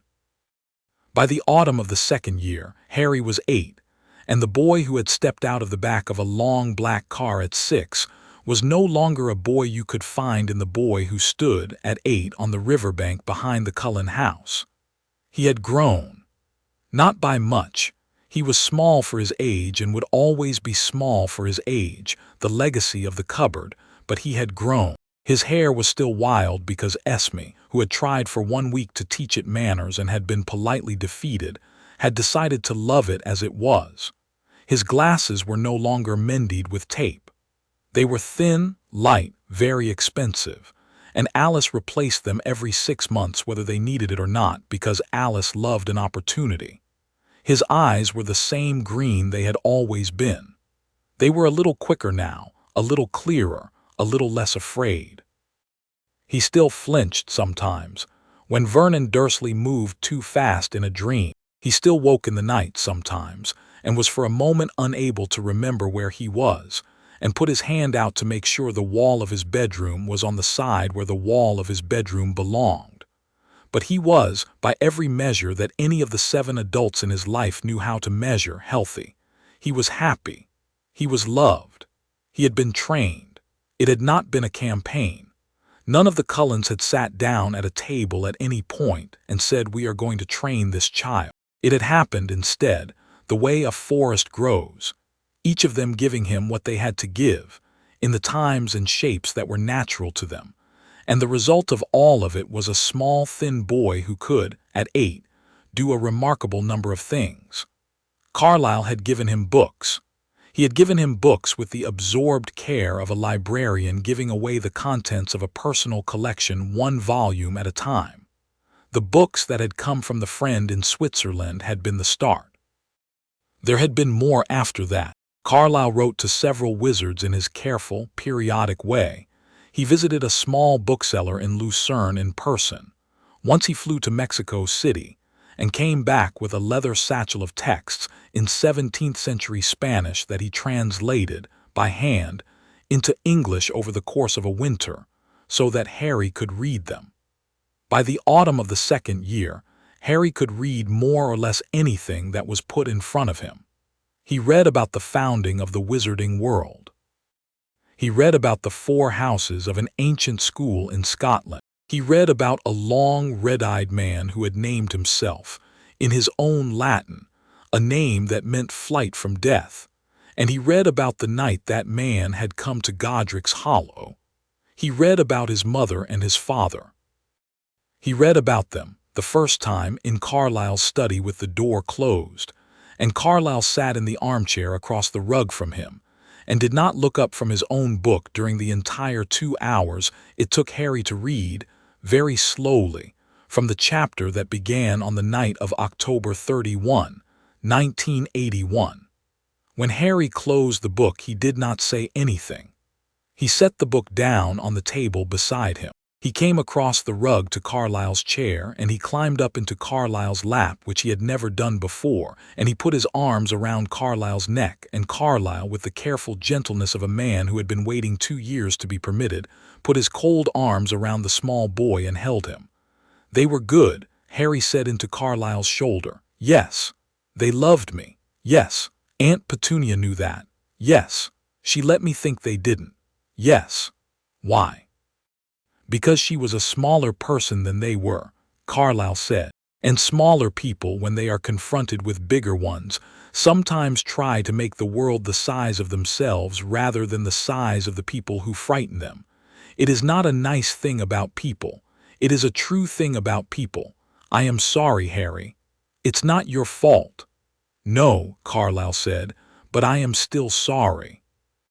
Harry sat in his lap until the light through the window turned gold and the river outside changed key, and then he climbed down, and he kissed Carlisle on the cheek, which he had also never done before, and he carried the book back to the shelf and put it in its place. Carlisle sat in his chair without moving for a long time after Harry had left the room. Esme had given him meals. She had given him meals every morning of every day, which is the most important kind of giving. She had given him pancakes the size of dinner plates on the mornings he was sad. She had given him steel-cut oatmeal with brown sugar in it on the mornings when he was tired. She had given him grilled cheese sandwiches sliced into triangles for the lunches he ate on his knees on the porch in the rain. She had given him soup whenever he had needed it. She had learned to make 20 kinds of soup and knew, by sight, which kind any given afternoon required. She had given him roasted chickens and stews and casseroles and sticky toffee puddings, and she had learned all of them out of cookbooks because she had not had reason in 100 years to learn any of them. And the kitchen of the Cullen house, which had stood empty for years, smelled now perpetually of the small homely smells of a child being fed. She had also slowly given him touch. She had gone slowly. She had not picked him up after that first day until he had asked. He had asked in the 3rd month, in the form of leaning, very small against her hip while she stood at the stove. She had bent down and lifted him into her arms as though she had been waiting all her existence for the request, which she had. She had carried him on her hip every morning of every day for a week after that, until he had grown shy of it and asked, in the same small way, to be set down. By the 2nd year he asked for her on the days when his shoulders were heavy, and she came. She always came. She would sit beside him on the porch and put her arm around his shoulders, and they would sit and watch the river for as long as he wanted, and he would tell her, sometimes, what was sitting on his shoulders, and sometimes he would not. She did not push. She had become, in 2 years, a mother in a way she had never expected to. Edward had given him music and chess. The music had been first. He had taken Harry into the front room one rainy afternoon when Harry had stopped in the doorway to listen to him play, and he had patted the bench beside him, and Harry had climbed up. Edward had begun to teach him in the way Edward did everything, which was without unnecessary fuss. By the 2nd year Harry could play a simple Bach prelude all the way through, and a Chopin nocturne with most of the notes in approximately the right places, and an improvised duet with Edward that they had invented together in the autumn of the 1st year, and that they continued to add to 8 bars at a time on long Sunday afternoons. The chess had been incidental. Edward had set up a board on the small side table in his bedroom because he liked the look of it, and Harry, who had been bored on a wet day, had asked what it was. Edward had explained the pieces slowly on a Tuesday. By the next Tuesday Harry had beaten him. "You have not been letting him win," Esme said sternly that night, having watched the game from the doorway. "I have not been letting him win for the last 3 weeks," Edward said. "He has been winning." By the 2nd year Harry could see 4 moves ahead. By the autumn of the 2nd year he could see 7. Edward played him every Sunday after dinner, a nominal dinner that Harry alone ate and lost approximately half the time, and the half he won was worth more to him than any chess he had played in 100 years. Alice had given him clothes. She had also given him intuition. The two were not, in Alice's view, distinguishable. She had taken him on long Sunday drives down to Port Angel's bookshops and to small Seattle boutiques where the proprietors were old friends of hers, and she had let him pick what he liked, and she had laughed when he picked the most practical thing in every store. She had also, on long quiet evenings when the rain made the great room dim, sat with him on the rug with one of her hands on his and told him, in an even voice, what she was seeing as she looked into his next day or his next week. She had not told him important things, she had told him small ones. "You will spill juice on your blue shirt at lunch tomorrow. There will be a wren on the rail at 3. The first owl of December will arrive on Tuesday." She had taught him to feel the small soft tug at the back of his attention that came before a thing was about to happen, the tug that ordinary people called intuition, and that, in Harry, was a small first sister of the gift she had in such abundance. He did not have her gift. He would never have her gift. But he had, by the autumn of the 2nd year, the beginning of a sense for the next moment, and it was Alice who had built it. Jasper had given him stillness. Jasper had, in the 3rd month, finally come down off the porch. He had done it in the careful way Jasper did everything. He had come across the great room very slowly on a morning when Harry was kneeling on the rug in front of the fireplace building a tower out of the smooth river stones Esme kept in a basket on the hearth. He had stopped 10 feet away. He had said, "Harry, may I come closer?" Harry had said yes. He had come closer. He had stopped 4 feet away. He had asked again. He had come closer. He had stopped 2 feet away.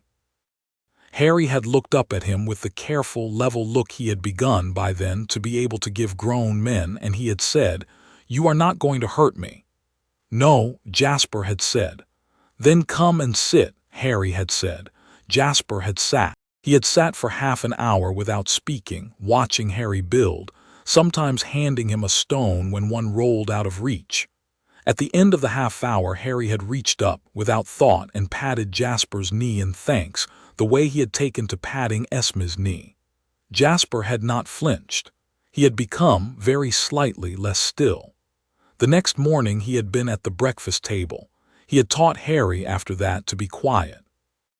Not silent, Jasper, who had been silent for 40 years, was not interested in raising another silent boy. He had taught Harry to be present, to be in his own body and to know what his body was telling him, to breathe in for 4 counts and out for 6 when he was upset, to stand still and listen to a forest without filling the silence with his own thinking, to know, when he walked into a room, who in it was angry and who was tired and who was holding a hurt no one else had noticed. By the autumn of the 2nd year, Harry could enter a room and tell within 10 seconds who needed something and what it was. It was not a wizarding gift. It was a Whitlock gift. Jasper, who had not had a child to give it to, was quietly and ferociously proud. Emmett had given him laughter. He had also given him strength. He had built, in the meadow behind the house, a small obstacle course of low fences and balance beams and ropes, and he had taught Harry to run them, to scramble over them, to fall off them, and to laugh about it, and to get back up. He had given Harry his first piggyback ride on the 4th day in Forks. He had given him his 140th by the autumn of the 2nd year, and was still counting. He took Harry on his shoulders into the river when the river ran high in the spring, and he held him out over the rapids with 2 hands so that Harry could shriek with delighted terror, and he carried him back up the bank with a wet child draped over his shoulders like a small, triumphant towel. He had given Harry his first proper laugh. He had given him his first joke. He had, more than anyone, given Harry the deep and necessary lesson that a body could be a thing for joy as well as a thing for surviving. Rosalie had given him fierceness. She had not at first given him much of anything. She had stayed at a slight distance for the first 6 months, watching with her arms folded and her face composed, and she had spoken to him with a careful courtesy that was warmer than it sounded. She had given way slowly. The breakthrough had been on a morning in May of the 1st year, when Harry had been 7 and a small bee had stung him on the back of the hand, and he had cried with the thin, brave crying of a child who had, in the cupboard, learned not to cry loudly. Rosalie had crossed the room before he had finished the first sob. She had taken his hand. She had drawn the sting with a fingernail. She had said, in a voice that had no softness in it but every kind of love, "I am here now. Everything is going to be all right." After that, Rosalie was a different kind of presence in the house. She taught Harry slowly to drive. He was too small to reach the pedals. She let him sit in her lap in the front of her car on quiet rural roads and grip the wheel while she worked the pedals. She taught him about engines. She let him hand her tools while she worked under the hood of the BMW that Edward had bought her and that she pretended to disdain. She taught him, and this was the most important thing, what it sounded like when an adult woman was angry on his behalf. He had never heard that sound before. He learned, listening to her, that it was a sound he had a right to. By the autumn of the 2nd year, there was nothing in his life that any of them had not given him. That was the autumn the wolves came. It happened on a Saturday in late September. Carlisle and Esme had gone to Seattle for the weekend, to a medical conference Carlisle had agreed to attend mostly so that Esme could see the city. Alice and Jasper were with them. Edward, Rosalie, and Emmett were at home with Harry. Harry was in the meadow. He had been there alone, which was permitted as long as he stayed within sight of the house, which the meadow more or less was. He had a book and a small pile of river stones with which he was practicing. In his slow, patient way, the levitation charm Carlisle had begun to teach him from a borrowed primer.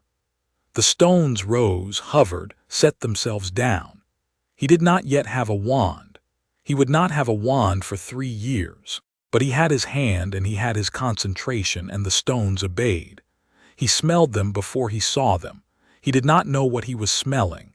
It was a thick, earthy, animal smell, the smell of a wet dog on the size of a horse.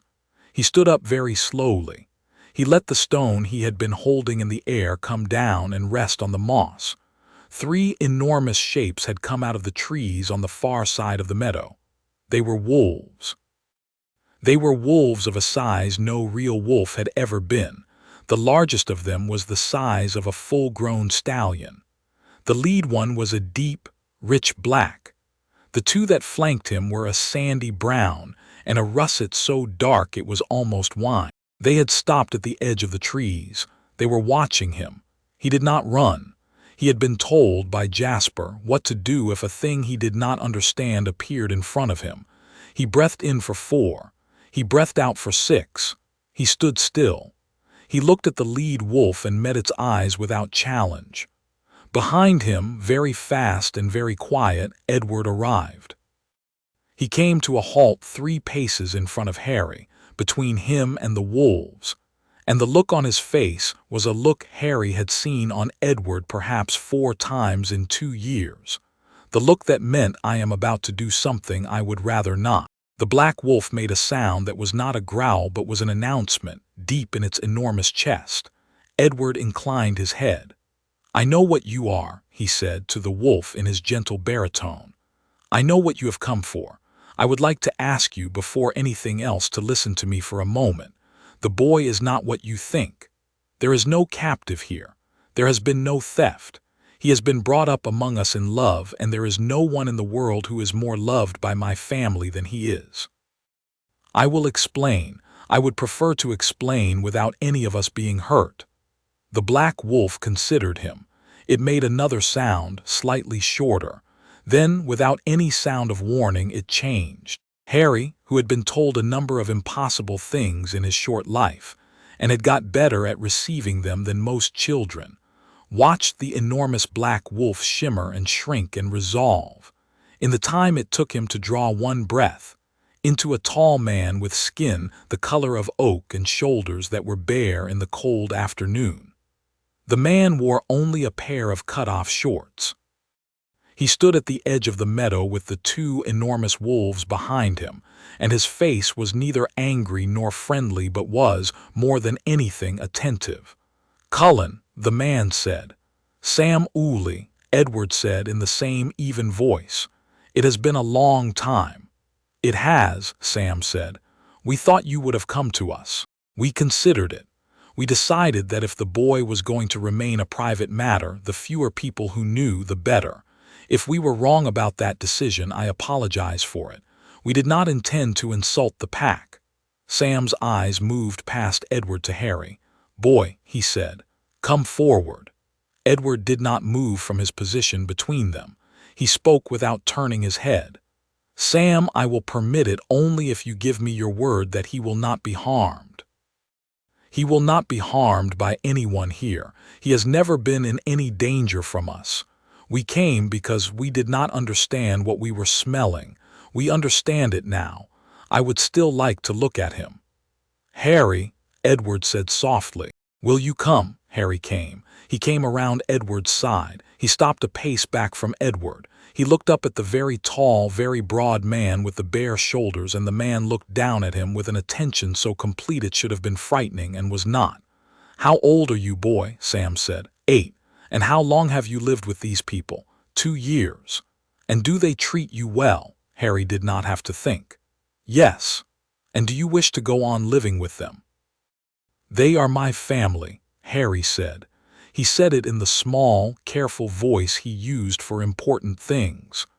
"I do not have any other family that loves me.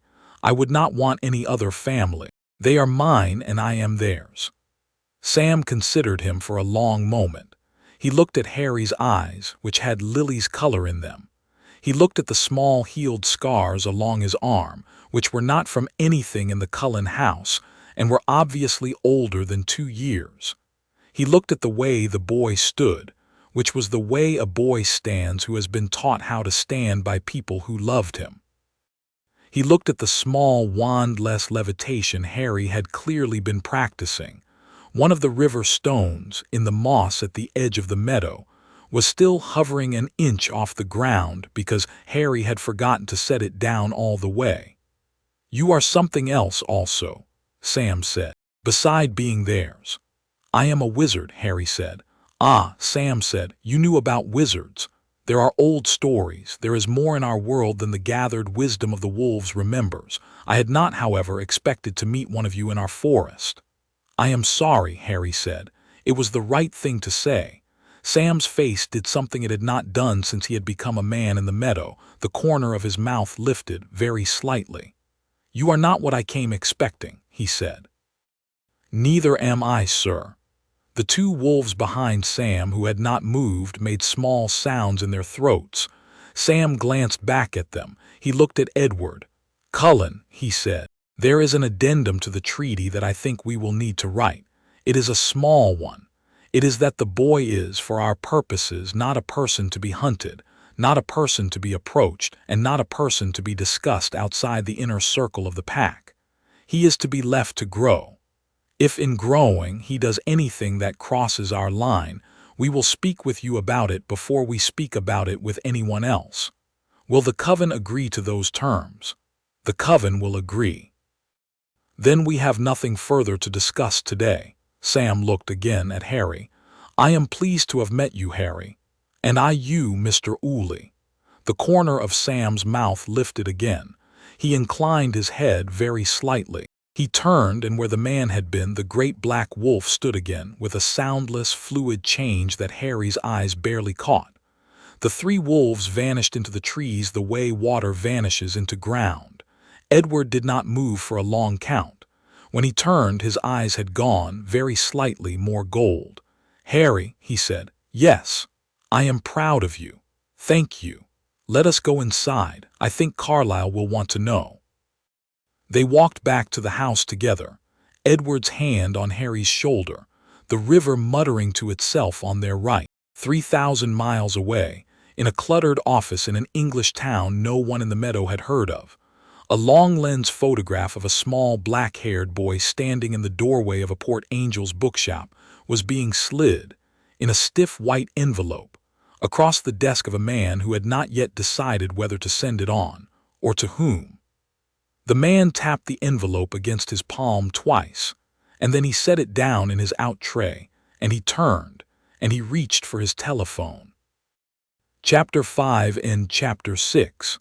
Whispers from across the sea. The first sign, in the Cullen household, that something was wrong came in the form of a letter that Carlisle did not show to Esme. He did not hide it from her. He would never have done that. He merely set it on his desk, folded it once, and went down to dinner, and after dinner, after Harry, who was 9 by then, had been put to bed with a chapter of the Once and Future King and a kiss on the forehead from Esme, Carlisle came back upstairs and went into the great room and called for Edward. Edward came. He sat across the rug in the leather armchair he had claimed as his own. "How worried am I supposed to be?" Edward said. "More than yesterday." "Less, I think, than tomorrow." "That is unhelpful, father." "I know, I am sorry, I am being careful." Carlisle, who was sitting in the chair by the fire and not looking at the fire, finally turned his head. "There is a man named Albus Dumbledore. He is the headmaster of the school in Scotland Harry will eventually attend. He is also one of the most powerful wizards in the world. He was, I believe, the architect of the original arrangement that placed Harry with the Dursleys. He has been searching for some time for the boy who walked away from Privet Drive. For 3 years. Quietly, for 3 years. The Dursleys appear to have lied to him in their own muddled way about what happened. They appear to have told him that Harry was collected by people who claimed to be from the wizarding world, and that they had been told it was an authorized retrieval and that they had not asked questions. He has spent 3 years trying to identify the people involved. He has not until recently succeeded. He has now. Not entirely. He has, however, narrowed his search to the Pacific Northwest. I do not know precisely what tipped him off. I have my suspicions. The photograph in the Port Angel's bookshop last September was the kind of detail he would notice. Who took the photograph? A wizard with no political affiliation and a moderately expensive habit. He sold the print to a man in London, and the man in London, after a great deal of indecision, sold it on to Dumbledore 6 months ago. It has taken Dumbledore 6 months to decide what to do about it. He has decided. Which is, he is sending us a visitor. Himself. Number he would not come himself. He would consider it an undignified admission of personal interest. He is sending an agent. The agent is a man named Severus Snape. Edward, who had been listening with his usual focused stillness, frowned. That name is in your mind in a way that suggests I should know it. Snape was a friend of Lily Potter's. As children, they grew up together. In the wizarding sense, she might be said to have been his only true friend. He was, after he grew, a man of complicated loyalties. He served for a time the wizard who killed her. He repented by all accounts genuinely after she was killed. He has served Dumbledore since, and as far as I have been able to discover, has done so faithfully. He is also, by every account I have, a difficult man. He is a potions master. He is a teacher at the school. He is a brilliant, bitter, cautious person who is going to walk into our house in approximately 4 days and ask us to surrender our son. He is going to be disappointed.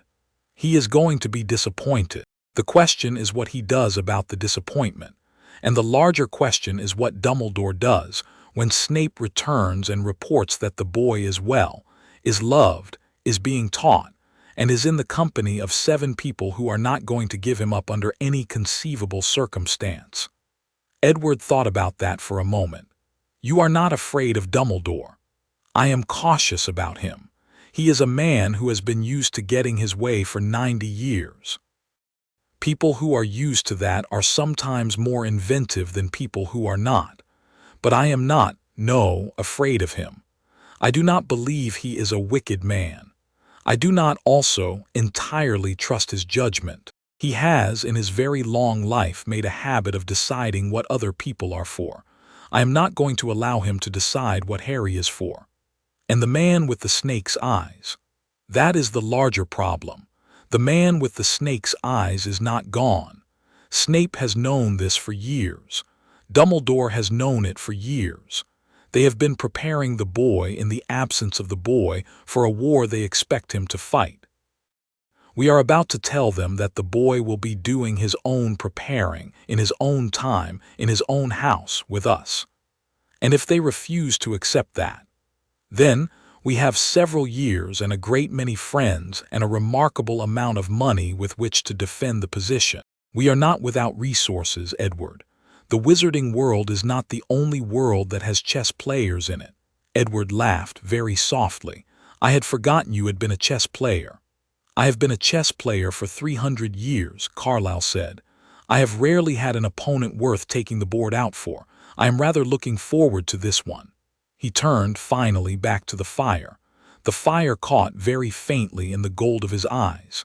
We tell Harry tomorrow, he said. He has earned the right to know what is coming. He has, Edward, yes.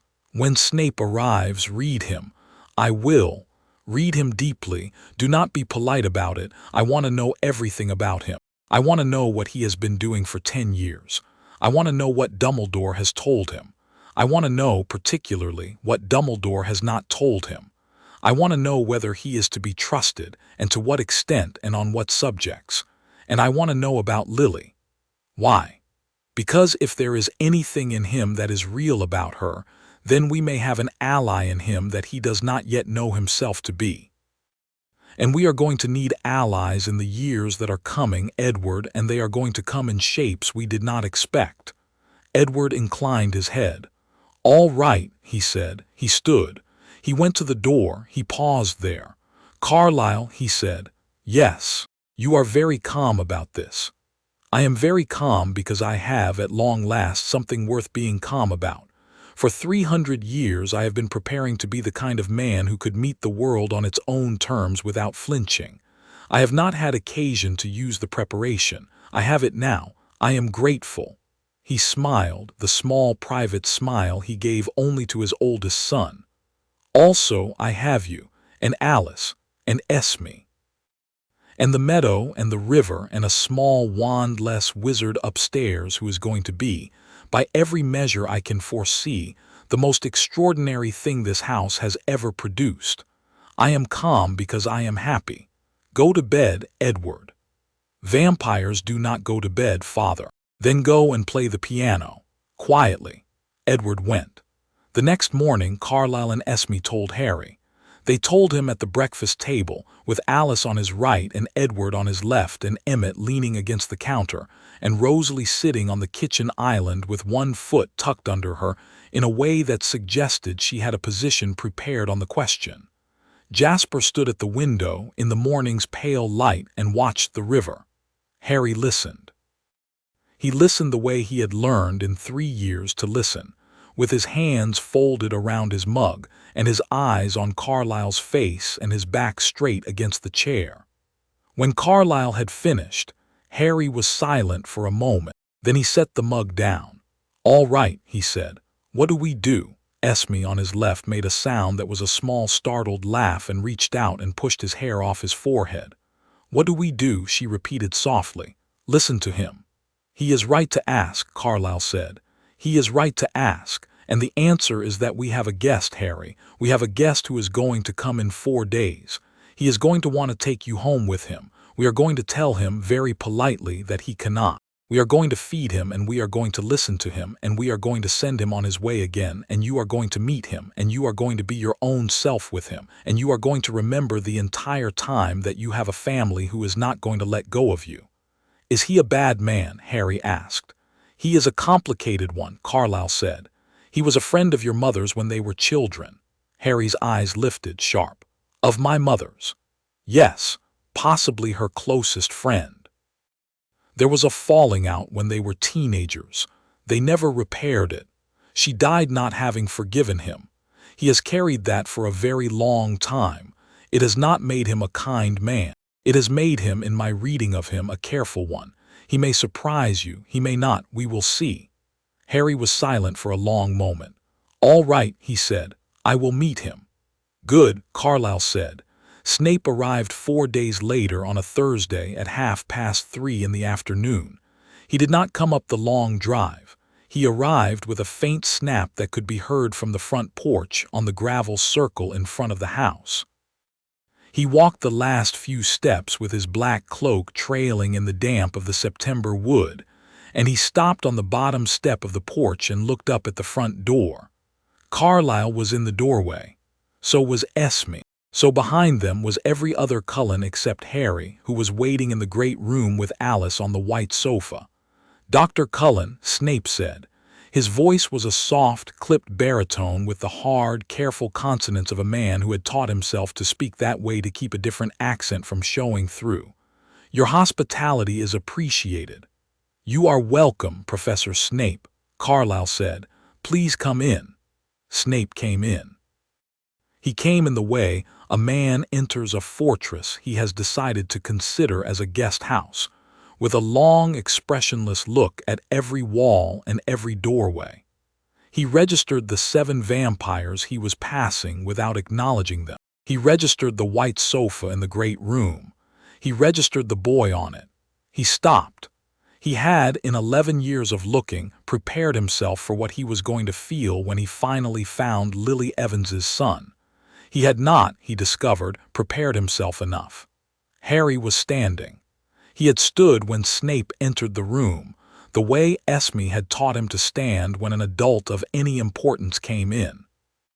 He stood in front of the white sofa with his hands at his sides, and his small chin lifted very slightly. And he was thin, and he was small for his age, and he wore a dark green sweater that Esme had knitted for him over a white shirt with a soft collar. He looked at Snape with eyes the exact shade of green that had haunted Severus Snape for 3 decades. For the first time in 11 years, Snape's face did something other than the things he had trained it to do. It went, for one fraction of 1 second, completely open. Esme, in the doorway behind him, looked at Carlisle without moving. Carlisle did not look back at her. He was watching Edward, who was watching Snape, with the particular attentive stillness that meant Edward was deep in another mind. "Mr. Potter," Snape said. His voice was not entirely steady on the second word. "Sir," Harry said. There was a long pause. Snape, who had been standing in the middle of the great room with his cloak gathered around him, drew himself together. He turned his head slightly toward Carlisle. His eyes did not leave Harry's face. "May I sit?" he said. "Please," Carlisle said. Snape sat. He sat in the chair Carlisle had set out for him across from the white sofa. His back was straight. His hands rested, long and white, on his knees. Harry sat down again on the sofa. Alice did not move from his side. She sat with her ankles crossed under her and her hand lightly on the inside of Harry's elbow. "You have grown," Snape said. "I am 9, Harry said. "I know how old you are. I have known how old you are for 9 years. Snape stopped. He looked at Carlisle, then back at Harry. "I knew your mother. We were friends as children. Carlisle told me." "Did he?" "He said you and she had a falling out. He said she did not forgive you. He said you have carried that for a long time. He said you are a difficult man and that I should not be afraid of you, but I should be careful with you." There was another silence. For the first time, Severus Snape smiled. It was a thin, dry, almost rueful smile. It did not last more than a moment. But it was a smile, and Edward, who was watching, made a small soft sound at the back of his throat that Carlisle alone heard. "Dr. Cullen is a careful man," Snape said. "He is. Mr. Potter, I am going to be direct with you. I have been sent by a man named Albus Dumbledore. Do you know that name?" "I know that name. He is the head master of the school you have, by birth, the right to attend. He has been searching for you for 3 years. He believes you are in danger here.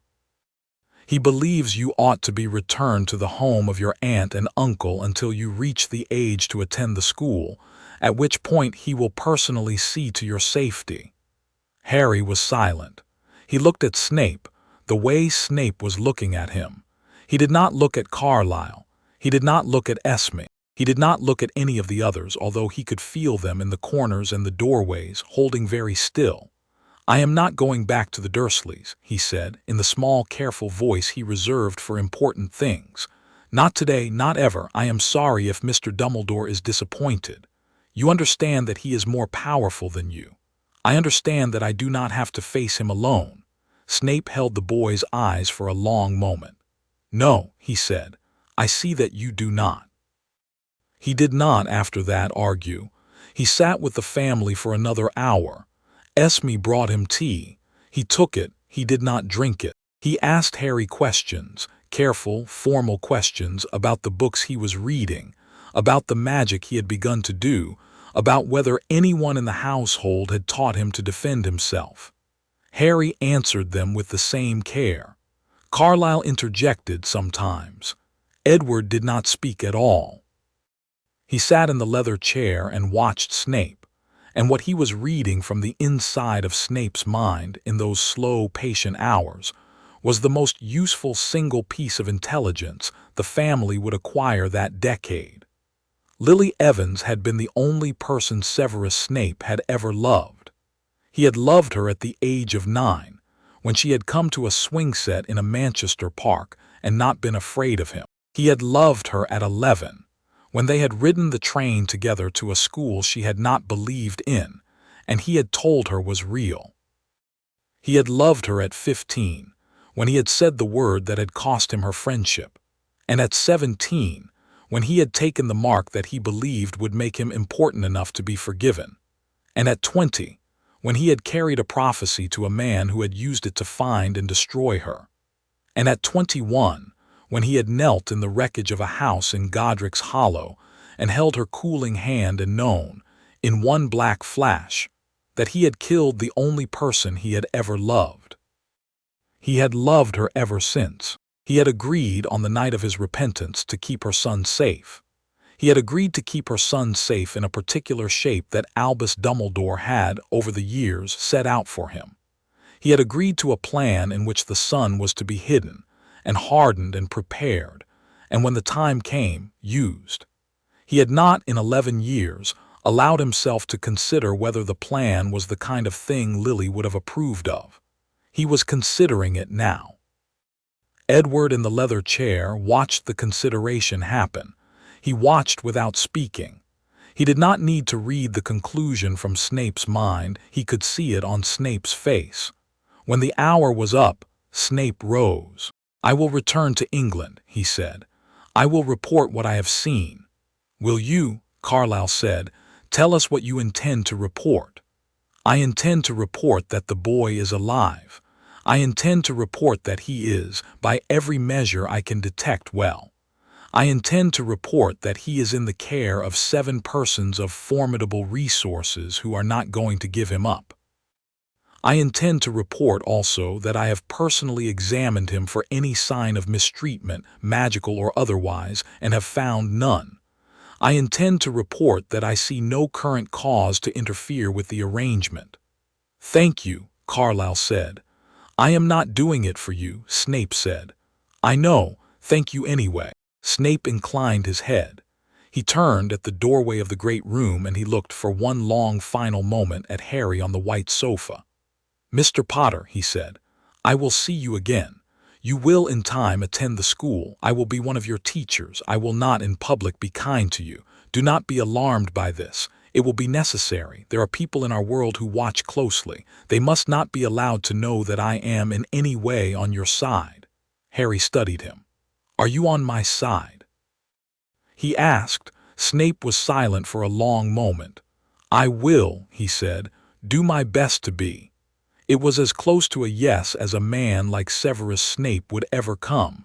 He inclined his head once more. He swept past Carlisle, past Esme, out onto the porch and down the gravel steps, and he turned at the bottom and looked once at the great glass wall, and then he was gone with the same small snap of air with which he had arrived. Edward did not move from his chair for a long count. When he finally stood, he came across the rug and he sat on the sofa beside Harry, and he put his hand on the small wrist that lay against Harry's knee. "He is one of ours," he said. Carlisle in the doorway exhaled the breath he did not need to take. "Then we have one more," he said. "Welcome him gently in our minds, all of you. We are going to need him." In a stone chamber at the top of a tower in Scotland, 5 days later, an old man with a long silver beard and a pair of half-moon spectacles read a long, careful letter from his potions master, set it down on the desk in front of him and steepled his fingers. He sat without moving for a great while. Then he reached for a quill, and he wrote in his elegant hand, "Severus, thank you. Let us reconsider." Across the world on a rainy morning in Forks, Harry Potter was on the meadow with Emmett, learning how to fall. Chapter 6, End Chapter 7. The letter comes. The owl came at 6 in the morning on Harry's 11th birthday. Harry was already awake. He had been awake since 5, when Esme had quietly opened his door to look in on him and had found him sitting up in bed with the small stuffed wolf on his lap, wide-eyed in the half-light. She had not said anything. She had only crossed to the bed, sat down beside him and put one cold arm around his shoulders, and they had watched the river through the great window without speaking until the sky began to turn pale. "You knew," she said softly. "I have known for a week. Alice. Alice." She did not tell me what. She told me only that something was coming on this morning. She said she had not seen so clearly in months. Esme kissed the top of his head. "Whatever it is," she said, "we are here." The owl came at the great glass wall. It came as though the great glass wall were an open thing. It did not slow. It did not knock. It came directly through the wall in defiance of the laws of glass and of physics, and it landed on the back of the white sofa, and it tucked its enormous wings, and it looked with great gravity around the room. It was a tawny owl. It was not the most beautiful owl in the world. It had a letter in its beak, which it set very carefully on the back of the sofa, and then it ruffled its feathers and made a small dignified sound, and it waited. By that time the entire household had assembled. Alice was already on the sofa. She had been there since 3 in the morning, watching. She was wearing a long blue dressing gown, and her short hair was, for once, not perfect. She had been gripping it in her excitement. Edward came down the stairs at the same speed Carlisle did, which was the speed of 2 men who were trying very hard to be calm and were not deceiving anyone, including themselves. Emmett arrived with a sheet around his shoulders like a cape. Rosalie came in carrying a coffee mug for Harry that she had heated to the exact temperature he liked. The way she had every morning of his life since the breakfast in May when he had been 7, and had cried over a cup of tea Esme had made too hot. Jasper last came down silently in the long black coat he wore when he was nervous, and he stopped at the foot of the stairs and he watched. Harry came to the sofa. He put one hand very lightly on the back of the sofa. The owl did not react. He picked up the letter. The wax was emerald green. The seal was a coat of arms with a lion and an eagle and a badger and a snake and a great bold H in the center. He turned the letter over. The address was written in green ink in a careful, ornate hand. Mr. H. Potter, the bedroom with the painted forest, the Cullen House, Forks, Washington, USA. He stared at the address for a long moment. Carlisle, he said. It knows where my room is. That is one of the things they do, Carlisle said quietly. He had come to stand behind the sofa. The Hogwarts letters, they find the child wherever the child is. There is nowhere on earth a Hogwarts letter cannot find the boy or girl it is looking for. That is rude. That is rude. There has been some discussion of it over the years. The school has not been persuaded to change. Harry opened the letter. He read it. He read it twice, in fact, because the second reading was harder than the first. The first sheet was of formal acceptance, signed in copperplate by Minerva McGonagall, Deputy Headmistress. The second sheet was a list of requirements: uniforms, books, a wand, a cauldron of pewter, an animal of one of 3 approved kinds. The third sheet was a small handwritten note in a different hand, in green ink that was not quite the same green as the first, that said only, "I look forward to making your acquaintance." A.D. Harry stared at the third sheet for a long time. He looked up. "Carlisle," he said, "the headmaster has written me a personal note." "He has. Should I be flattered?" "You should be aware. He does not make personal contact with first-year students by habit. He is making it with you because he wants you to remember that he reached out. He is, I should warn you, a man who does these things on purpose." "Then I will remember on purpose," Harry said. He folded the letters back into their envelope. He set the envelope on the sofa. He turned. He looked at his family. "I want to go," he said. There was a long silence. It was Esme who broke it. She had been sitting very still on the arm of the sofa with her hand on his shoulder, and she lifted the hand now to push his hair off his forehead, and she said, "Of course you do, Harry. You are not angry. I am not angry. None of us are. We have known this morning was coming since the day we met you. I would like very much for you to know what you are walking into." "I know," Harry said. "I have read about it. Every book Carlisle has been able to get me. I know about the houses. I know about the headmaster. I know about the man with the snake's eyes. I know about the people who will be afraid of me and the people who will use me. I know that I will have to make friends carefully and that I will have to make enemies carefully, and that there will be a great deal that I do not yet understand and will have to learn. I know all of that.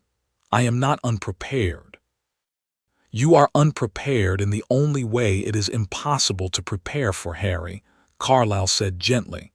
You are 11. You will be away from us for the first time in 5 years. There is no preparation for that. There is only the doing of it and the surviving of it. We will be on the other end of every owl. We will come if you call. You will come home for every holiday. You will come home for every weekend if you want, although I think after a few weeks you will choose not to. But you will come home, Harry. This is your home. The school is a place. This is where you live. Harry nodded. There was, in the back of the room, a sudden faint sound that was not the river. It was the sound of distant boots on the gravel of the long drive. They came around the bend. They came at the speed of an enormous man walking very fast. The doorbell rang. The doorbell of the Cullen house had not been used in 7 years of human residence more than 4 times. Harry counted them. The 4th time was now. Edward, who had moved very fast across the room, stopped at the door. He paused. He turned very slightly and looked at Carlisle. "It is the messenger," he said. "He is not alone in his head." "What does that mean?" Harry said. "It means he has been told to expect almost anything," Edward said. "He has not been told what he is going to find." "Open the door, father." Carlisle opened the door. The man on the other side of it was the largest man Harry had ever seen in his life. He was the largest man, in fact, that had ever stood on the porch of the Cullen house, which was saying something because Emmett Cullen lived there. He filled the doorway from frame to frame and from threshold to lintel. He had a beard like a hedge. He had small, dark, kindly eyes set deep into a broad red face. He carried under one arm a brown paper parcel the size of a small dog, and in his other hand he held an enormous pink umbrella. He looked into the front hall of the Cullen house. He looked at Carlisle. He looked at Esme behind him. He looked past them at the great glass wall and the river and the 8 gold-dyed faces in the great room. He looked at last and longest at the small dark-haired boy in the green sweater standing at the back of the white sofa. "You're Harry," he said. His voice was a deep, rumbling baritone with the round consonants of the West Country. "Yes, sir," Harry said. "Hagrid," the man said. "Rubeus Hagrid, keeper of keys and grounds at Hogwarts. He cleared his throat. He looked at Carlisle. He looked at Esme. He looked back at Harry. He looked at Esme again. "I was told to expect a household of unusual character. I was not, all the same, told what the unusual character was." "We are vampires," Carlisle said politely. "Please come in. Would you like tea?" Hagrid came in. He came in at the speed of a man who had been told in the strictest terms that he was not, on this errand, to do anything stupid, and was as a result moving very carefully. He sat, when offered, in the largest of the chairs in the great room.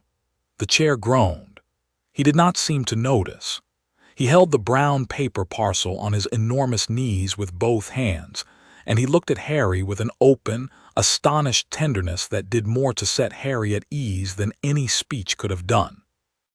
"Ye look just like your father," Hagrid said. "Bar the eyes, ye got your mother's eyes. So I have been told. I knew 'em both, your dad, your mum. I was the one who took ye out of the wreckage of the cottage that night. I carried ye on my motorbike halfway across the country to your aunt's house in Surrey. Dumbledore put ye on the doorstep himself. We thought ye'd be safe there." Hagrid stopped. He looked at Carlisle. "I want to say, now, plain, whatever Dumbledore thought when he put ye there, I am glad, I am very, very glad. Ye look loved, ye look fed. Ye look like a boy who's been carried on shoulders and put to bed at night and had soup made for him. I would not have it different." He set the brown paper parcel on the coffee table. "Birthday cake," he said. "Made it himself. Common across, I thought, well, who knows what they've been feedin' ye. But it looks like ye have been all right for cakes. Have it anyway, I'd like ye to have it." Harry, who at 11 had received in his life from Esme alone more than 100 birthday and not birthday cakes, accepted the brown paper parcel solemnly. "Thank you, Mr. Hagrid," he said. "Just Hagrid. Hagrid." There was a small silence. "Right," Hagrid said. He clapped his enormous hands once very softly in his lap. Right, so, Diagon Alley, your school list. I am here to take ye to London for it, today if ye like, tomorrow if ye prefer. Hagrid, Carlisle said, we will all be coming. Hagrid blinked, all of ye, all of us, Harry's family, we are not on this trip sending him alone. Right, Hagrid said. You know, when I came out here this morning, I did not expect to be talking 8 vampires into Diagon Alley in broad daylight, but he spread his hands. It is overcast in London. We will manage. I know a back way. We will be discreet. I will tell Tom at the Leaky to keep his mouth shut. He will not. That is acceptable, Carlisle said gravely. We will manage the consequences. They left for London that afternoon. They did not fly commercially this time. Carlisle had, in the years of Harry's growing, acquired the use of a small jet that he kept in Seattle for exactly such occasions. They flew east through a long afternoon. Hagrid, who had never flown in such a thing before, sat in his seat with his enormous fists on his knees and his eyes very wide for the first hour, and then, gradually, relaxed.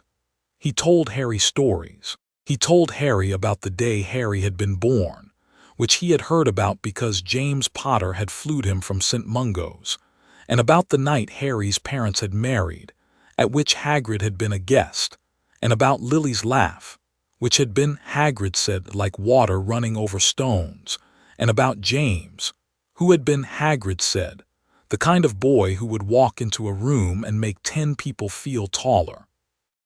By the time they landed at a small private aerodrome near London, Hagrid was Harry's friend, and Harry was Hagrid's, and the tone of the entire enterprise had been set. The Leaky Cauldron was a small, smoke-stained pub on a London side street that the Muggles passing on either side could not see. The Cullens could. They walked through the door of it together at noon London time, and the entire contents of the pub fell silent in 3 stages. The first stage was when Hagrid came in. The second stage was when the 8 people behind him came in their long coats and with their golden eyes. The third stage was when, in the back of Hagrid, the small, dark-haired boy stepped through the door, and a hush fell on the room that was unlike any hush Harry had ever heard, because a great many people in the room had recognized him, and a great many more had not, and the difference in their faces was, for the first time in his life, the entire weather of a room. A whisper began. That's him. Where? By Hagrid, the boy, look at him, look at his forehead, it's him. Hagrid put one enormous hand on Harry's shoulder. Right, he said, in a voice loud enough for the entire pub to hear. We're walking through. Don't bother him, don't follow him, don't take photographs. He has come to do his shopping with his family and we are all going to be respectful or I will personally know the reason why. Everyone clear. The pub was, for the first and only time in its history, extremely clear.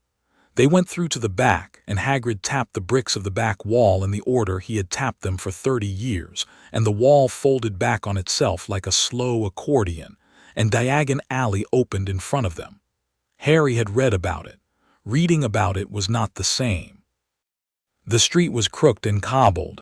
The shops on either side were narrow and tall and leaning, and their windows were full of impossible things, broomsticks displayed on velvet stands, cauldrons stacked outside doorways, a cage of small luminous moths at one window, a barrel of writhing eels at another, an entire window display that was nothing but glass eyes that all turned slowly to follow the family as they went past. There were people in robes of every color. There were children dragging parents by the hand. There were owls in cages and toads in glass jars, and a single enormous tortoise being walked on a long leash by a very small woman with no patience for it. The Cullens drew stares of an entirely different kind than Harry did. Esme did not seem to mind. She had her hand on Harry's shoulder, and the look on her face was the look of a mother taking her son to school shopping for the first time, and it did not occur to her, for the entire length of Diagon Alley, to be embarrassed by anything. They went to Gringotts first. The goblins Harry had read about. Meeting them was again not the same. They were small, sharp, intelligent, and they looked at the Cullens not with fear, but with the keen, sharp interest of merchants who knew exactly how much each one of them was worth. Carlisle had set up an account at Gringotts months earlier. He conducted his business with the goblin behind the counter in a low, courteous tone that won him, by the end of it, a small, surprised goblin smile. Harry's own vault was at the other end of the bank, deep in the cliffs under London, and it was Hagrid who took him down on the cart, with Carlisle and Esme and Edward going along because, Esme said simply, no son of hers was visiting his own vault for the first time without his mother present. The vault, when Hagrid opened it, was a chamber the size of a small room and contained more gold than Harry had ever seen in his life. He stared. "Your father's family was old," Hagrid said, "and rich, not the richest, but they did all right. This is for ye." Harry, who at 9 had been given an allowance by Carlisle and had at 10 begun managing his own small bank account at the credit union in Forks, looked at the heaps of coins and felt, for the first time in his life, the weight of being his father's son in a way that had nothing to do with bone or blood. "All right," he said quietly. "Thank you for showing me." He took, with Carlisle's nod, only what the school list required. He took no more. He left the rest in the vault, as he had left it for 9 years, because he had a sense, even at 11, that the gold his parents had left him was not for spending lightly. After Gringotts came the school list. They went in formation, Esme on Harry's left, Carlisle on his right, Alice and Edward ahead, parting the crowd in their unobtrusive way, Emmett and Rosalie behind like the rear of a small Praetorian guard, Jasper at the very back, scanning the roof lines. They got robes at Madame Malkin's. The other boy who was being fitted at the same time as Harry had platinum blonde hair and a sneer that was very young, and he was the only person in Diagon Alley that morning who, on hearing Harry's name, did not look impressed. "Potter," he said, "Father said you'd vanished. Father said you'd been kidnapped by Americans. Are these," he gestured with the small flick of a manicured hand at the silent, watchful Cullens visible through the shop window, "the Americans?" "They are my family," Harry said. The blond boy looked at him for a moment. "You'll be in Slytherin, of course," he said. "All the proper old families end up there. Father is in the ministry, he says. Mr. Malfoy," Madame Malkin said sharply from behind him with a pin in her teeth. "Stand still or I cannot finish." The blond boy stood still. He did not speak to Harry again, but the words "all the proper old families end up there" lodged in Harry's mind, and he set them aside to ask Carlisle about later. Outside Madame Malkin's on the street there was a man. He had not been there when Harry had gone in. He was there now. He was tall, his hair was the same platinum blonde as the boy's, his cane was silver-headed in the shape of a serpent. His eyes were a pale, pale gray. He had been speaking to Lucius Malfoy was the sentence Harry would later learn to use. At that moment all Harry knew was that the elegant blond man on the cobbles was looking at the doorway of Madame Malkin's with the kind of attentive patience of a snake watching a hole. Edward, beside Harry, went very still. "Carlisle," Edward said softly, "I see him. Listen to me. He has not seen Harry yet, but he is about to. He has come because his son is in this shop and his son is being fitted for school robes and he expects to escort his son home. He is also, because he is the kind of man he is, going to use the encounter for his own purposes. There is a thing he is hiding. He is thinking about it now without meaning to. He has a journal, Father, a black journal. It is in his house. It is very old. It is, Carlisle. There is a piece of someone in it, someone very old, someone who should not still be alive." Carlisle did not turn his head. He inclined it very slightly. "Tell me again." "A black journal. It is in a chest in his study. He has been told to keep it. He has not been told why. He has been told to use it eventually on a child, a Weasley girl. He is thinking the name Weasley at a moment of his choosing. He has not yet chosen. He is, Carlisle. The piece of the person in the journal is the man with the snake's eyes. Edward, I am sure. There was a pause that lasted perhaps 2 seconds. To Harry, who was watching their faces very carefully, it lasted much longer. "Then we know where to begin," Carlisle said quietly. Harry stepped out of the shop with his arms full of fitted robes. The blond man on the cobbles turned. He looked at the boy. His pale eyes went, with the precision of a clock hand, to the scar on Harry's forehead. "Mr. Potter," Lucius Malfoy said. He inclined his head with the careful courtesy of a very old family. "What a pleasure. My son has just made your acquaintance, I gather. May I introduce myself?" "I am Lucius Malfoy," Carlisle said before Harry had to. "Yes, we know your name, we know your family, we are the Cullens. Good day to you, Mr. Malfoy, we are in something of a hurry." He did not wait. He set his hand very lightly on Harry's back. They moved on. Lucius Malfoy stood on the cobbles and watched them go, and there was a small, calculating smile on his face that Edward, glancing back as the family rounded the corner, marked and stored away. Wand buying came last. Ollivander's was a narrow, dust-smelling shop with thousands of boxes stacked from floor to ceiling, and Mr. Ollivander himself was a small white-haired man with eyes the color of moons. He looked on seeing Harry exactly the way Harry had read he would look. He spoke on seeing Harry exactly the way Harry had read he would speak. "Ah," he said, "Mr. Potter, I wondered when I would be seeing you." Harry was tried with 11 wands in the next half hour. The first 10 did not suit him. They sat in his hand with the polite indifference of objects. The 11th, Holly and Phoenix Feather, 11 inches, was lifted from its box by Mr. Ollivander with a small, considering frown. He held it, he turned it in his hand, he looked for a long moment at Harry. "Curious," he said, "curious. This wand has waited a very long time. The phoenix who gave the feather in this wand gave one other feather, only one other, and that other feather went into the wand of the man who gave you that scar. Curious that you should be destined for this wand, when its brother is responsible for so much." He held it out. Harry took it. The wand sang. It was not a sound exactly. It was a feeling. The wand warmed in his hand. Sparks of gold and red came out of the tip of it and arced briefly around his small wrist. Esme beside him made a small soft sound. Edward behind him smiled. Harry looked at the wand. The wand looked back. "This one," he said. "Oh yes," Mr. Ollivander said softly. "This one, most certainly this one. I think we are going to expect great things from you, Mr. Potter, great things." Harry paid for the wand. He carried it out of the shop in its slim box pressed against his chest, the way he carried important things.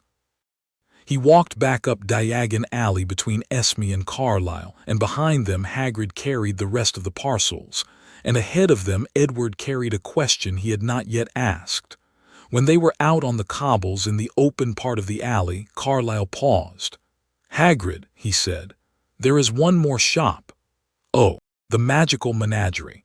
Harry is permitted an animal. He has been thinking very carefully about which one." "I know what I want," Harry said. He did not say what. 3 minutes later, in the back of the menagerie, while the rest of the family stood around in the warm, feathered, faintly damp room, Harry stood in front of a single white cage. Inside it, a snowy owl with eyes the color of new gold met his eyes and did not look away. "This one," he said. "Of course," Esme said softly. He carried her home, in her cage, on the long flight back to Forks.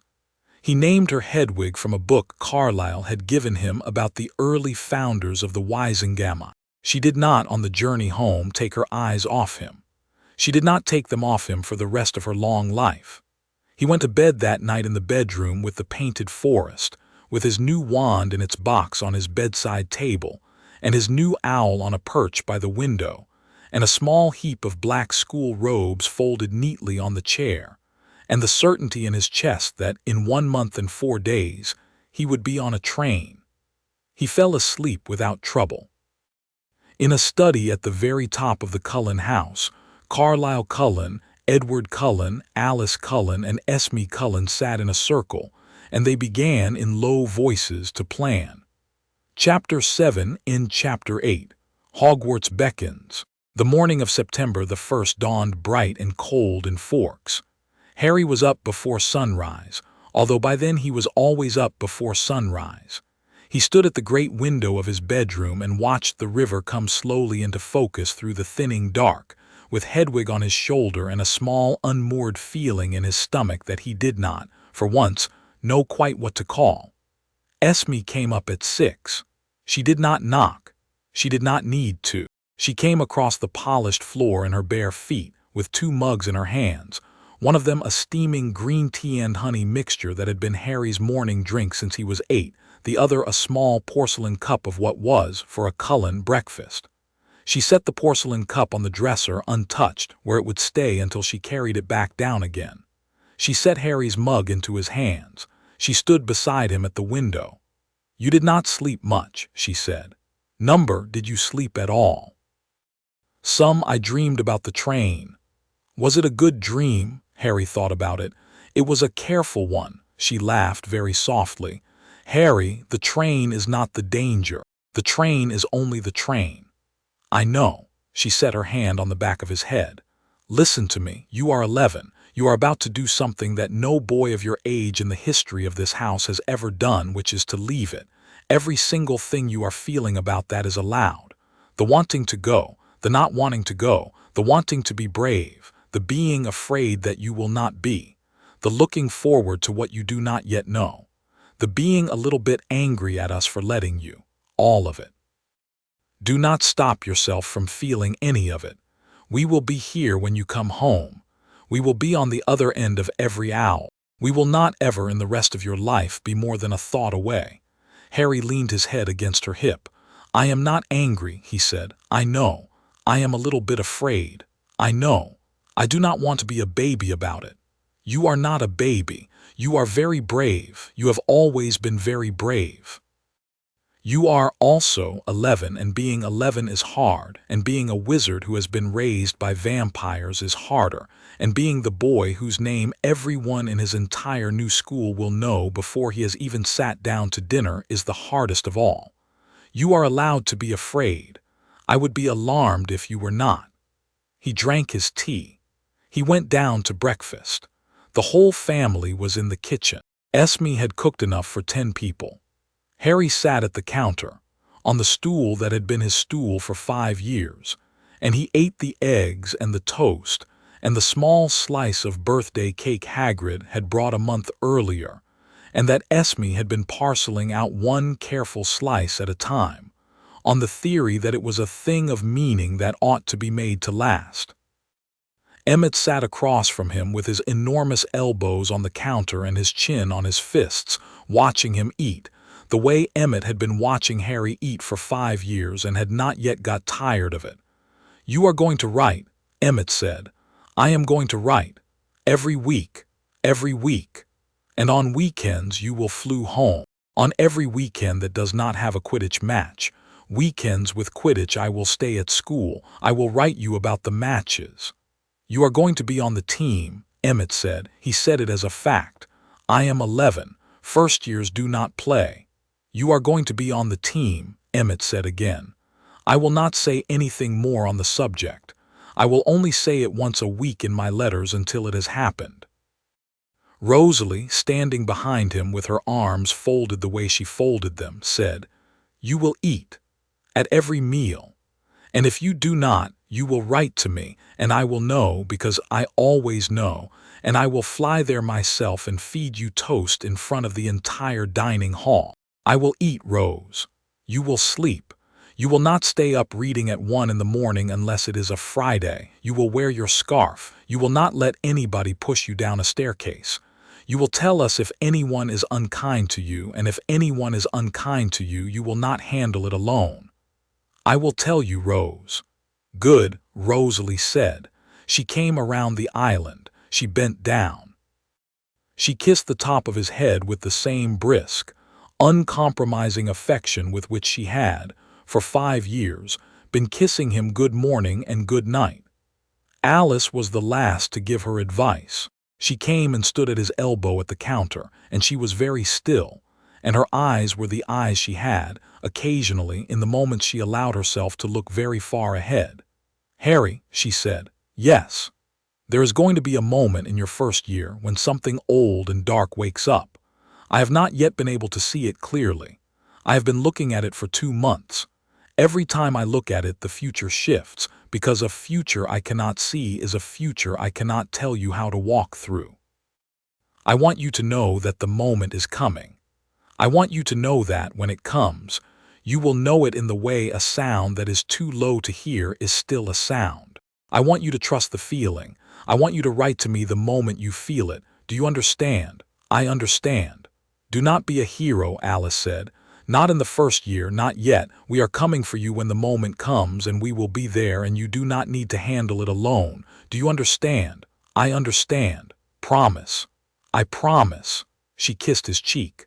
The flight to London was uneventful. The drive from the aerodrome to King's Cross was uneventful, by which is meant that Carlisle's hired car got them there at 10:20 on a Monday morning in September with the long, quiet competence of a man who had been moving small, expensive parties through cities for 100 years.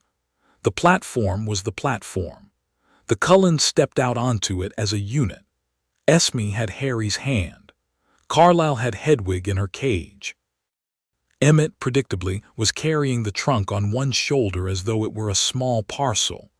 Edward and Alice walked slightly ahead, side by side, in their long, quiet way. Rosalie and Jasper brought up the rear, scanning. Hagrid had not come. He had said his goodbyes in Forks, with great dignity and a lot of nose blowing into a handkerchief the size of a tablecloth, and had then gone home through the green flame in the Cullen fireplace that none of them, including Hagrid, had quite gotten used to. The Hogwarts Express stood at platform 9 3/4. It was a great red engine with steam rising off it in slow drifts, and the platform was full of children and trunks and owls and parents, and the entire enterprise was so exactly what every book had told Harry it would be that he stood for a moment on the threshold and simply looked. "Go," Esme said softly. "Go and find a compartment. We will see you up the train. We will not embarrass you much." He turned. He looked up at her. He stood on his toes, which he had not done in 6 months, and he kissed her cheek. "I love you," he said very low into her ear. It was not the first time he had said it. He had said it for the first time in his 4th year with the Cullens, on a Sunday in the autumn, sitting on the porch with her watching the river. He had said it many times since. He had not before said it on a public platform in front of the entire population of King's Cross. Esme's face did things. "I love you, Harry," she said. "Go on."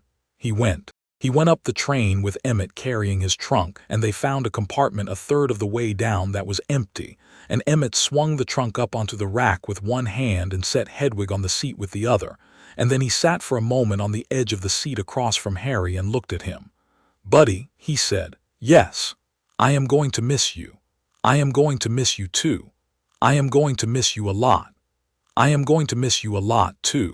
Emmett, who was the largest of the Cullens and the loudest and the silliest, and who had, since the day Harry had come home, been Harry's first and best brother, reached out and ruffled Harry's hair the way he had ruffled Harry's hair for 5 years. "You are going to do great," he said. "I am going to try. Try harder." Harry laughed, the small startled laugh that Emmett, alone of all his siblings, could always pull out of him. Emmett pulled him into a hug that, in the early days, would have crushed a smaller body, and that, by now, had been carefully calibrated to do exactly the opposite. Harry pressed his face into Emmett's enormous chest. He held on for a moment longer than he had meant to. Emmett did not let go. "Right," Emmett said into the top of his head. "I'm going, before I do something embarrassing, come home for half-term. I will. I love you, kid. I love you, Em." Emmett went. The compartment door slid shut. Harry sat down. He pressed his face against the cool glass of the window and looked out at the platform, where his family stood in their long coats and watched the train, and he watched them back, and the train, after a few minutes, began to move. He waved. They waved. The platform slid backward and away. The first person to slide open the door of his compartment was a tall, thin, red-headed boy who was about Harry's own age and who looked immediately apologetic. "Sorry," the boy said. "Everywhere else is full. Can I sit?" "Of course." The boy came in. He sat in the seat opposite. He set his trunk under it with a thump. He looked at Harry. He looked away. He looked at Harry again. He opened his mouth to say something. He closed it. He opened it again. He looked, finally, very flustered. "I'm Ron," he said. "Ron Weasley. Harry. Yeah, I figured." There was a small pause. "Is it true," Ron said, "about the scar?" "Probably." "Can I see?" Harry pushed his fringe up off his forehead. Ron's eyes went round. Harry let the fringe fall back down. Ron, who was, Harry noticed, the only person in the wizarding world he had met so far who had been embarrassed by his own curiosity, blushed a deep red and cleared his throat. "Sorry." "It's all right. Better than people who pretend not to notice." Ron laughed.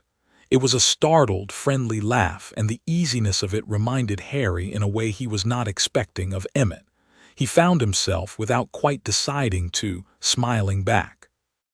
"My mum said," Ron began. He paused. He seemed to reconsider.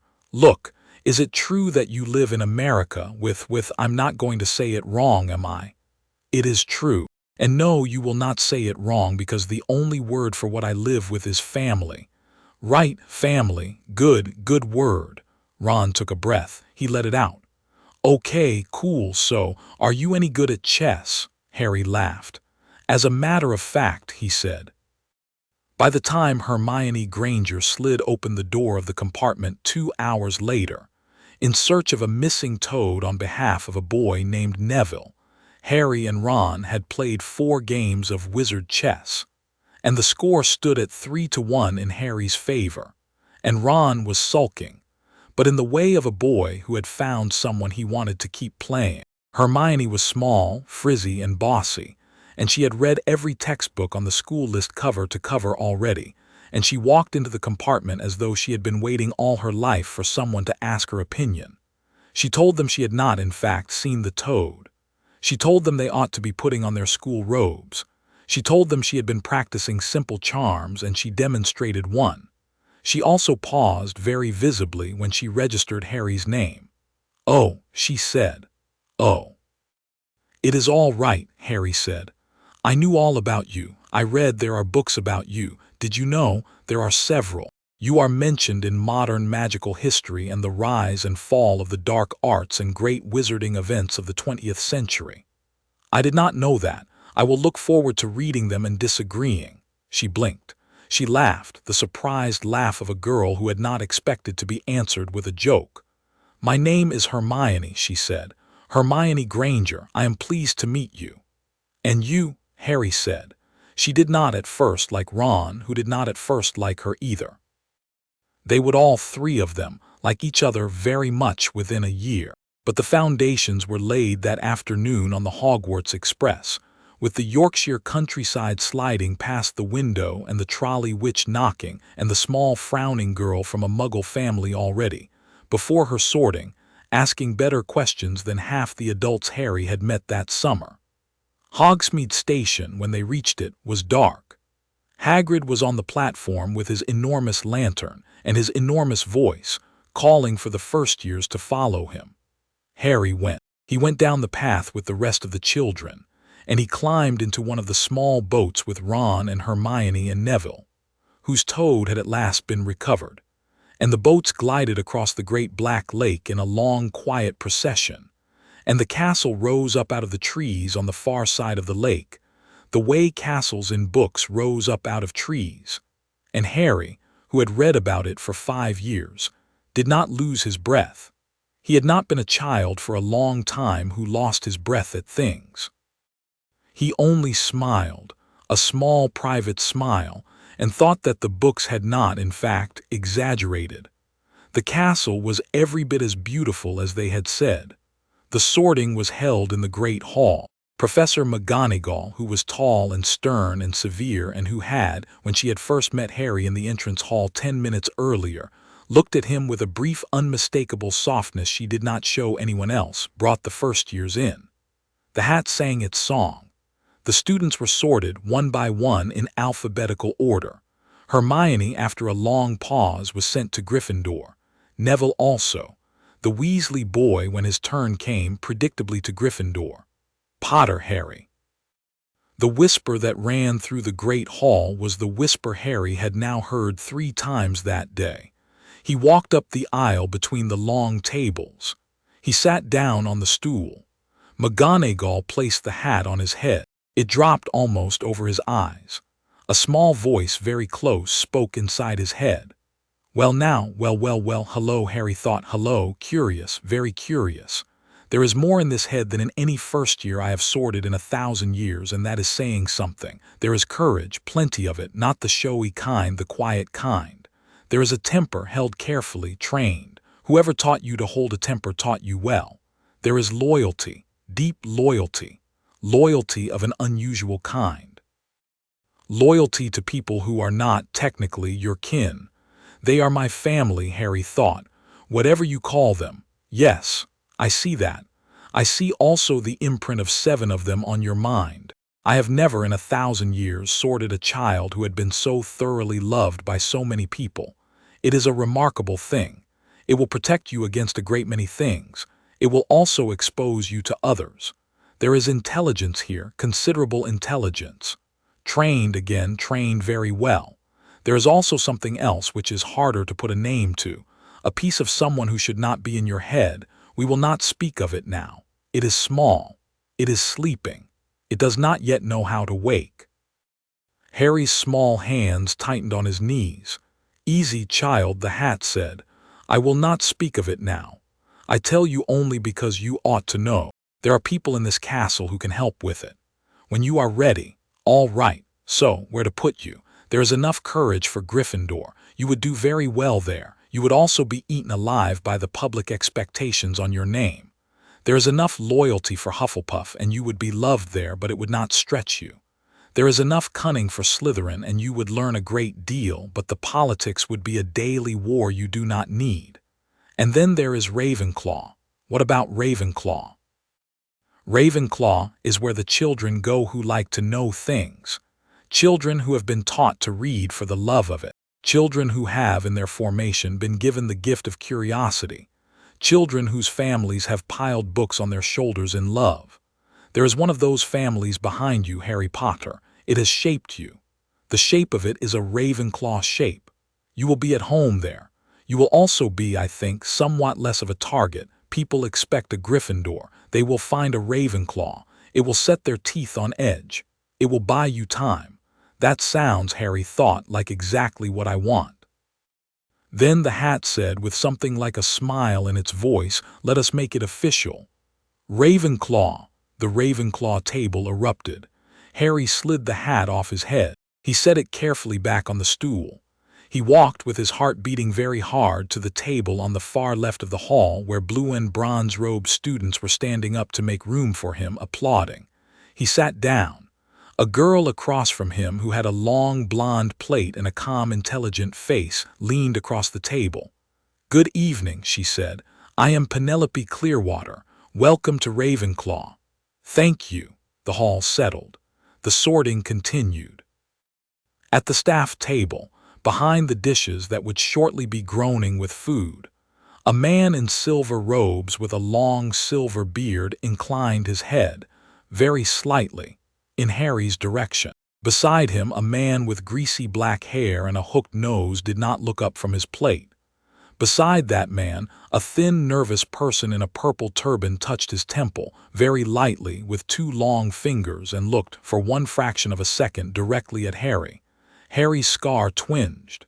It twinged in a way it had not twinged in his life. He looked down at his plate. He breathed in for 4.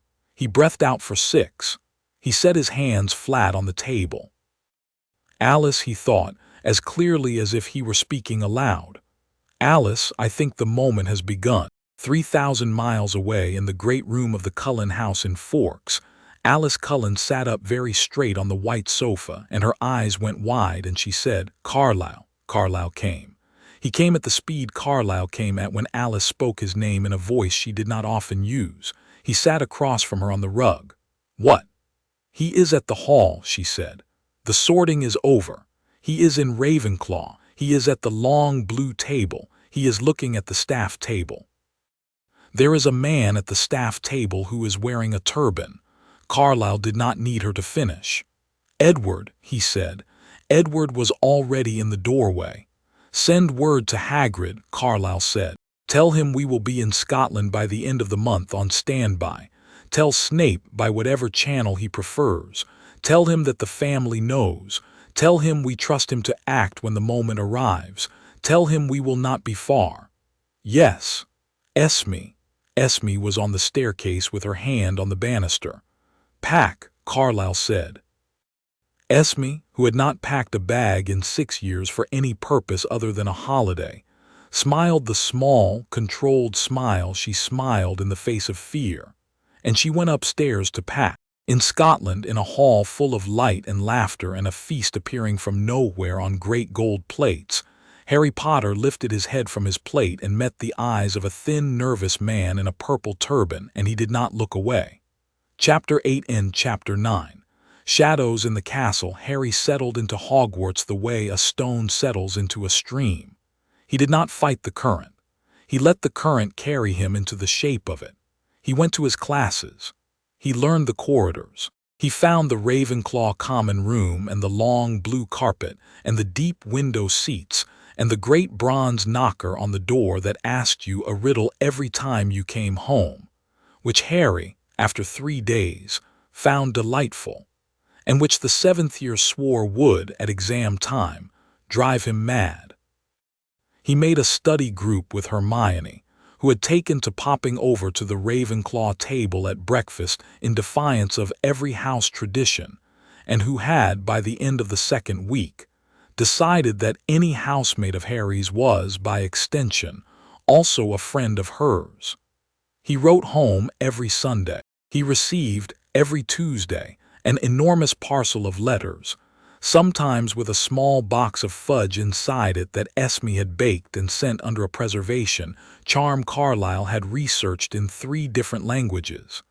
He also watched Quirinus Quirrell. He watched him as he had been taught to watch. He watched, in the way Jasper had taught him, what Quirrell's body did when his mind was not paying attention to it. He watched, in the way Edward had taught him, the small misalignments between what Quirrell said and what he meant. He watched, in the way Carlisle had taught him, the dates when Quirrell was tired, when he was rested, when he flinched at the sight of the headmaster, when he did not. He watched, in the way Alice had taught him, for the small puckering at the edge of his attention that meant something just out of sight was about to happen. By the end of the 2nd week he was certain. The certainty came in pieces. The first was the way Quirrell's stutter on close listening was not a stutter at all. It was a performance. It was perfectly cadenced. It came in too often when it served him to seem afraid, and not at all when he believed himself unobserved. Harry had once, in a deserted corridor on a Friday afternoon, heard Quirrell speaking to himself in a voice that was as smooth and confident as Edward's, and had stepped back behind a tapestry and listened until the sound of Quirrell's footsteps had faded around a corner. The second was the smell. There was a smell that came off Quirrell's turban that Hagrid, when Harry asked him a casual sideways question over tea in the gamekeeper's hut, had identified as garlic. Quirrell, Hagrid had said, was apparently afraid of vampires, which had made Harry choke on his cake. There was, however, under the garlic another smell that Harry's wizarding senses, which were more sensitive than most because of the company he had been raised in, recognized after a week as the faint metallic note of old blood. The third was the headache. Harry's scar had begun to twinge. It twinged in the presence of Quirrell. It twinged, very faintly, when Quirrell was anywhere on the same floor of the castle. It twinged badly when Quirrell was in the same room. By the 3rd week of term, Harry had stopped sitting in the front of the defense against the dark arts classroom. He sat at the back, beside Hermione, and he took notes with his head down, and the headache, although it never went away, was bearable. He wrote to Alice on a Friday in mid-September. He did not mention Quirrell by name. He had agreed in the planning session before he left Forks that any letter that left the school could and should be read by hostile eyes. He used the code Edward had devised. He wrote about a new violin teacher who had a strange way of holding the bow, and whose playing made the room cold, and who stood always with his back to the door of the conservatory, the way a man stands who is afraid of being seen from behind. He wrote that the bow, in particular, was not the kind any other teacher used. It had something inside it that did not belong inside a bow. He wrote that the teacher's hat was not, he believed, only a hat. Alice's reply came by owl on the Tuesday.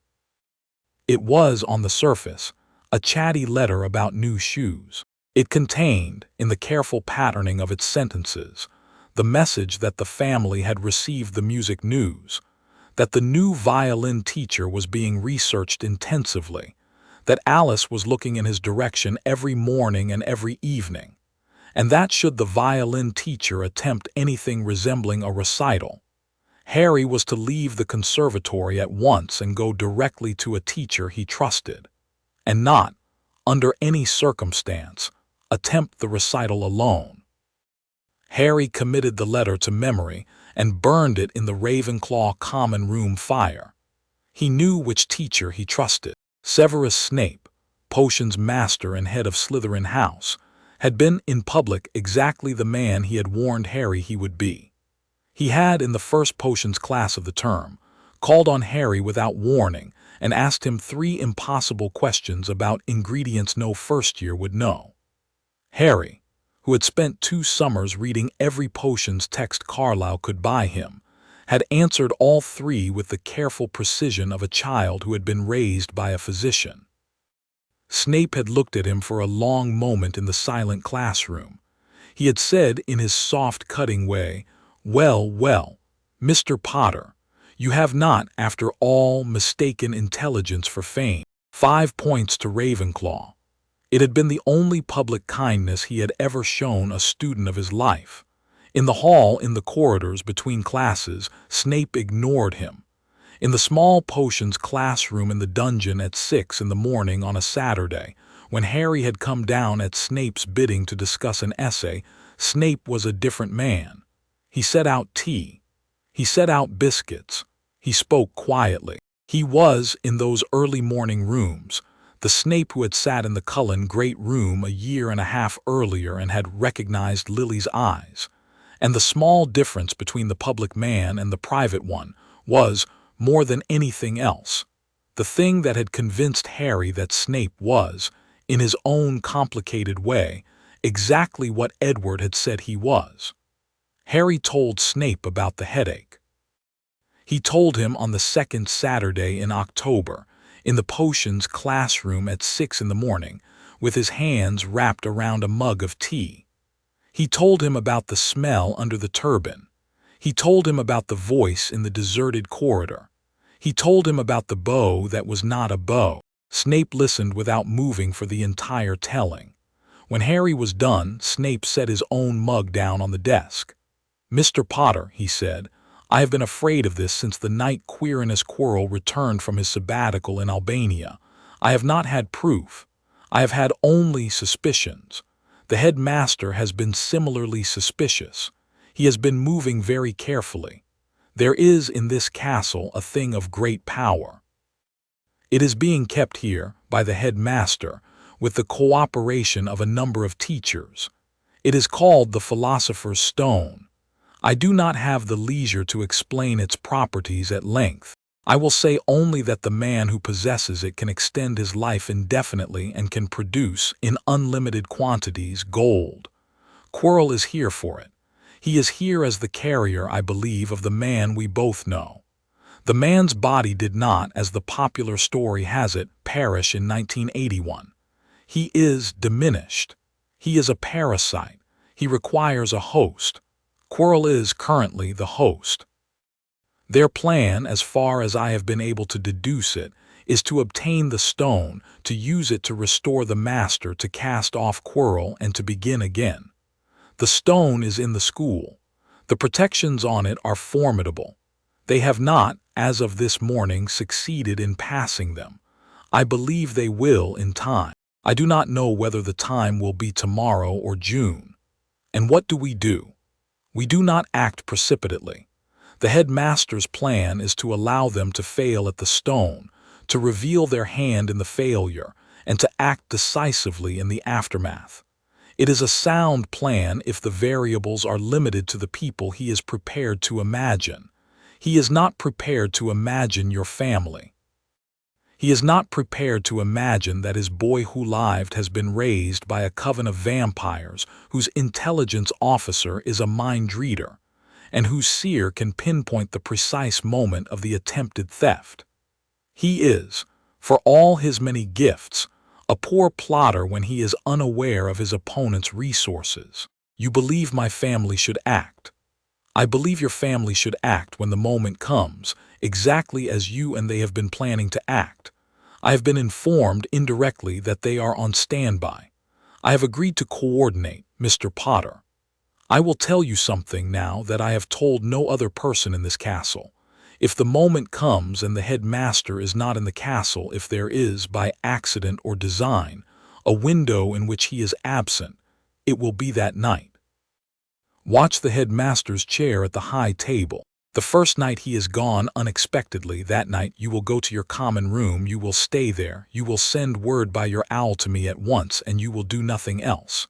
The Cullens will be here within the hour. I will meet them at the gate. We will handle it. All right. Promise me, Mr. Potter, you will not, when the moment arrives, attempt to handle it yourself. You are 11 years old. You have done a great deal of preparation. None of the preparation has prepared you to face him without help. You have an army, use it. I promise. Good, Snape said. He drank his tea. He set down the mug. Eat the biscuit, Mr. Potter. Your mother used to bully me into eating the biscuit. I am, in this small way, returning the favor. Harry ate the biscuit. The autumn moved on. Harry made the Quidditch team in his second week, despite the rules, when Penelope Clearwater, who was, it turned out, a prefect and the Ravenclaw seeker, and had broken her wrist in a fall from a broom in the practice meadow, came to him in the common room and said, with the same brisk competence she did everything, I have heard you can fly. I have not seen you fly. The rules are the rules, but the captain is willing to bend them if you can demonstrate. Demonstrate. Harry, who had been flying brooms in the meadow at the Cullen house since he was 7 and had been learning, under Emmett's gleeful tutelage, to do things that were probably illegal, demonstrated. He was made seeker by the end of the afternoon. He wrote home about it that night. Emmett's reply was, in part, I told you so, I told you so, I told you so. He played his first match on a cold Saturday in November. Ravenclaw beat Hufflepuff. He caught the snitch in 12 minutes. The crowd was loud about it. He went down to the gate after the match and embraced Hagrid, who had come up to watch, and who had brought, as a preemptive birthday gift, an enormous fruitcake that Harry could not eat alone in 8 months. They ate slices of it together in the gamekeeper's hut, and Hagrid, gradually, in his honest, open way, told Harry a great deal that he had not been asked to tell, which was that Sirius Black, who had been Harry's father's best friend and Harry's own godfather, had been imprisoned in Azkaban for 11 years for the betrayal of the Potters and the murder of 12 Muggles, and that Hagrid did not, in his own quiet heart, entirely believe it. Harry filed this away. He wrote to Edward about it the same night. Edward's reply, when it came on a Monday, was very short. It said only, Carlisle is investigating. Do not act, trust us. The autumn turned to winter.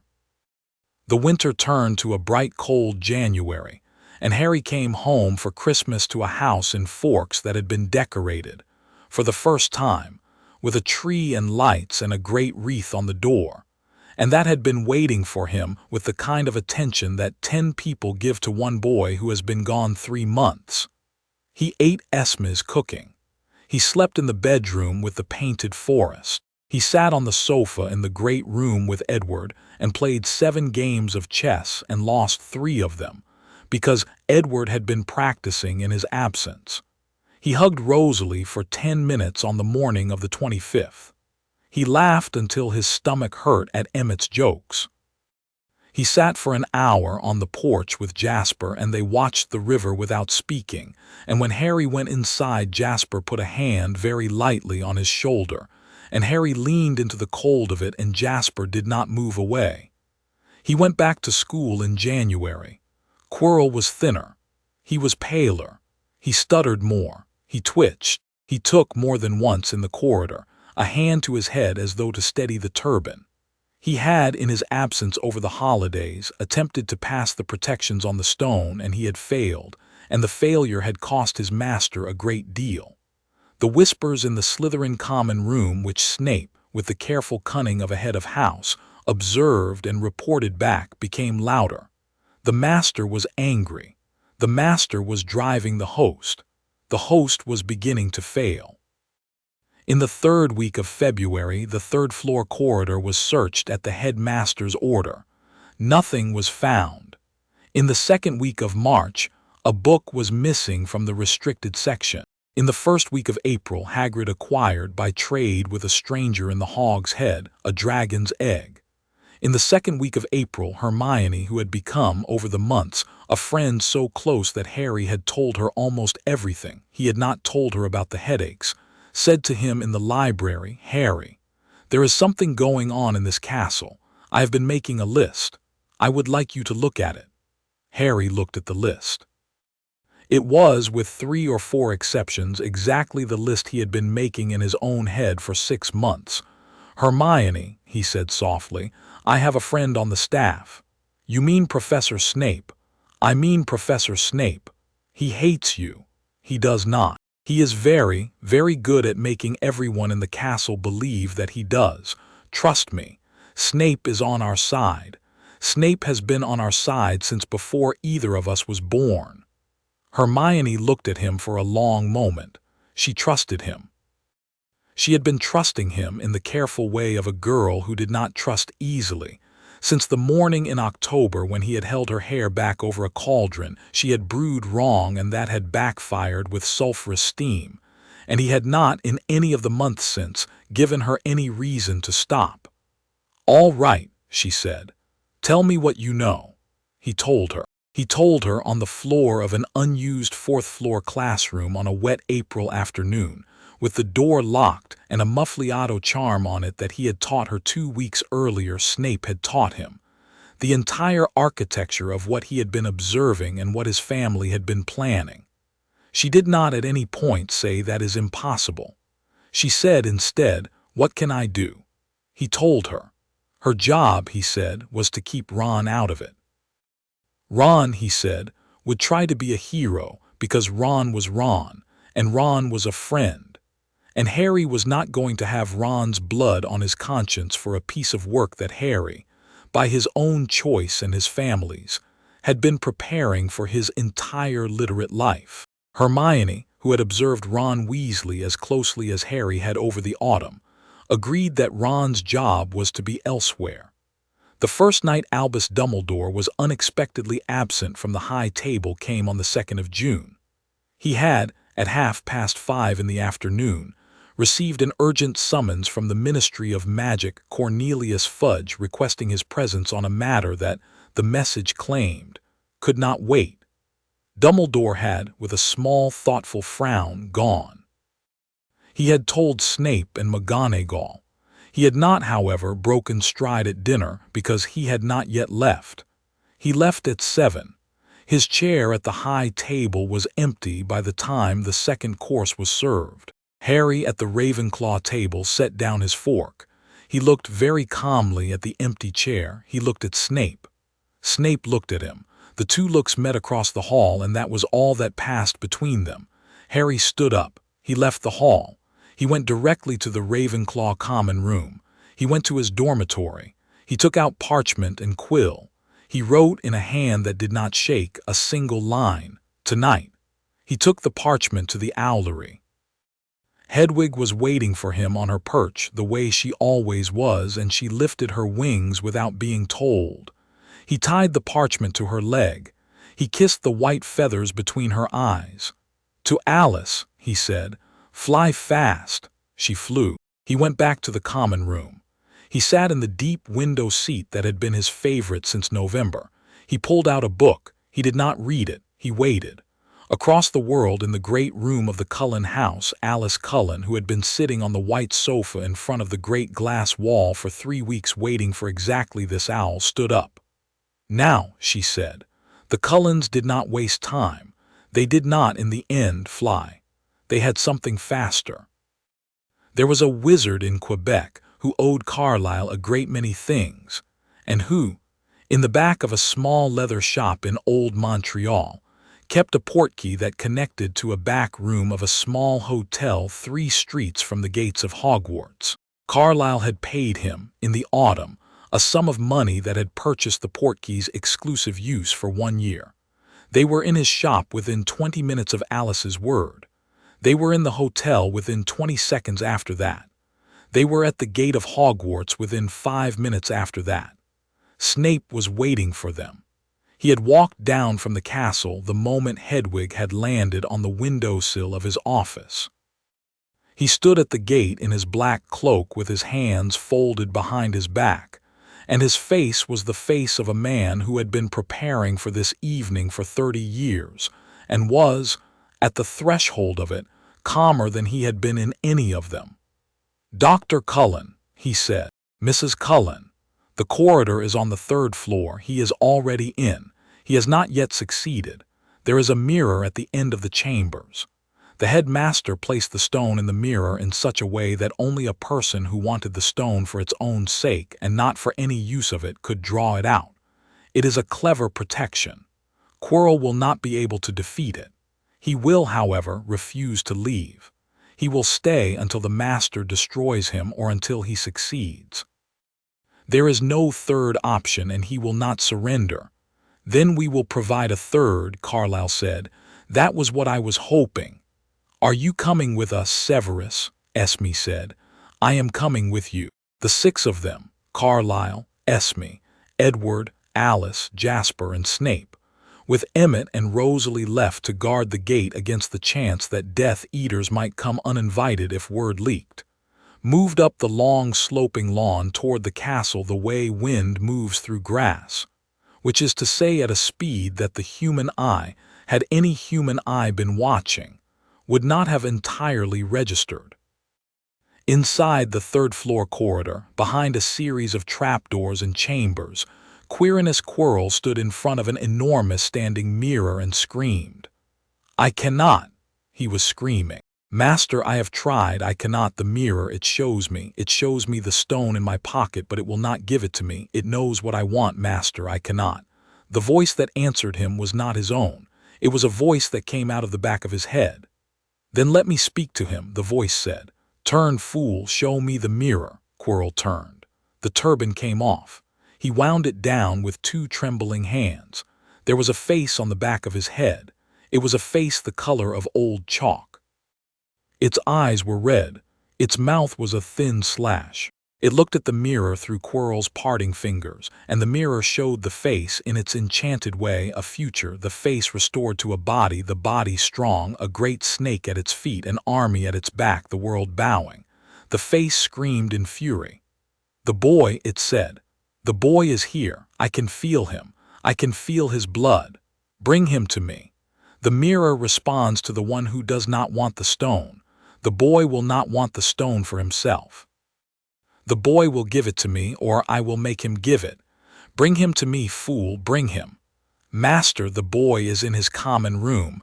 "Then G.O." Quirrell turned. He turned, and behind him in the doorway of the chamber 3 vampires stood. He stopped. He stared. The face on the back of his head also stopped. The face also stared. The face's red eyes with their slit pupils went wider than Quirrell's eyes had ever gone in his life. "Cullen," it said. "You know me," Carlisle said. "I know all the old families, even the abominations. You should not be here. The boy is mine." I will not be denied by a parlor trick of a coven that has chosen vegetarianism. Edward did not let him finish. He moved. He moved at the speed at which Edward moved when something he loved was threatened, which was a speed the human eye could not follow. He crossed the chamber in less than the time it took Quirrell to draw a breath. He took Quirrell with both hands by the throat. Quirrell's wand came up. Edward's other hand, the third hand, somehow closed on Quirrell's wrist and broke it. The wand fell. Edward set Quirrell with terrible gentleness against the wall. "You will not have him," Edward said. The face on the back of Quirrell's head writhed. "You cannot kill me," it said. "The stone, we are not going to kill you," Carlisle said. He had come, with Esme, into the chamber. He stopped 2 paces from Edward. He looked at Quirrell with a doctor's pity. He looked at the face on the back of his head with no pity at all.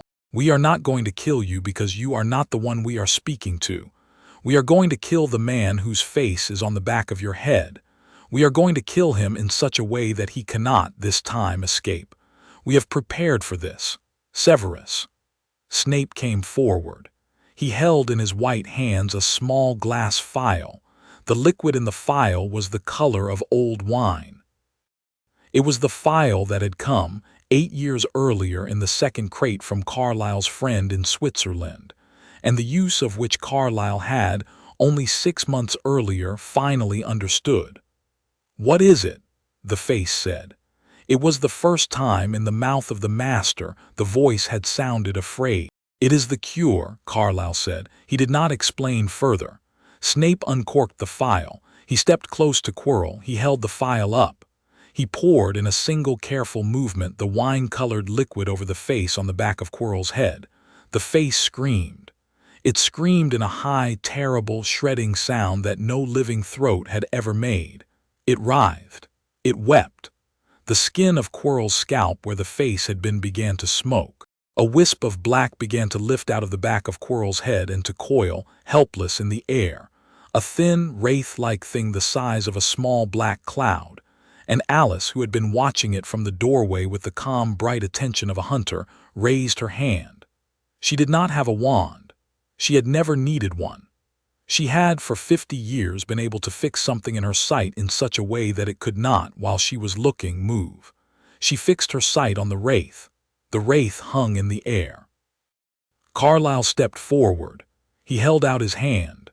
Snape laid into it the second of the 2 phials he had been carrying, a smaller phial, empty, sealed with a stopper of black wax. Carlisle lifted the phial. He drew the stopper. He held the open phial up to the wraith. "In," he said. The wraith, which had no choice in the matter, was drawn. It was drawn in a long, thin coil of black smoke into the phial. It filled the phial. It pressed against the glass. Carlisle, with the practiced speed of a man who had been working with phials for 3 centuries, set the stopper. He held the phial up to the light. The wraith inside it boiled in helpless rage. He put the phial in his coat pocket. Quirrell, at Edward's hand, slumped. The skin on the back of his head had gone white. He looked at Edward with eyes that were, now, only Quirrell's. He drew, with great difficulty, a breath. "Thank you," he whispered. "Thank you, thank you. I had not been awake in a year. Please, please."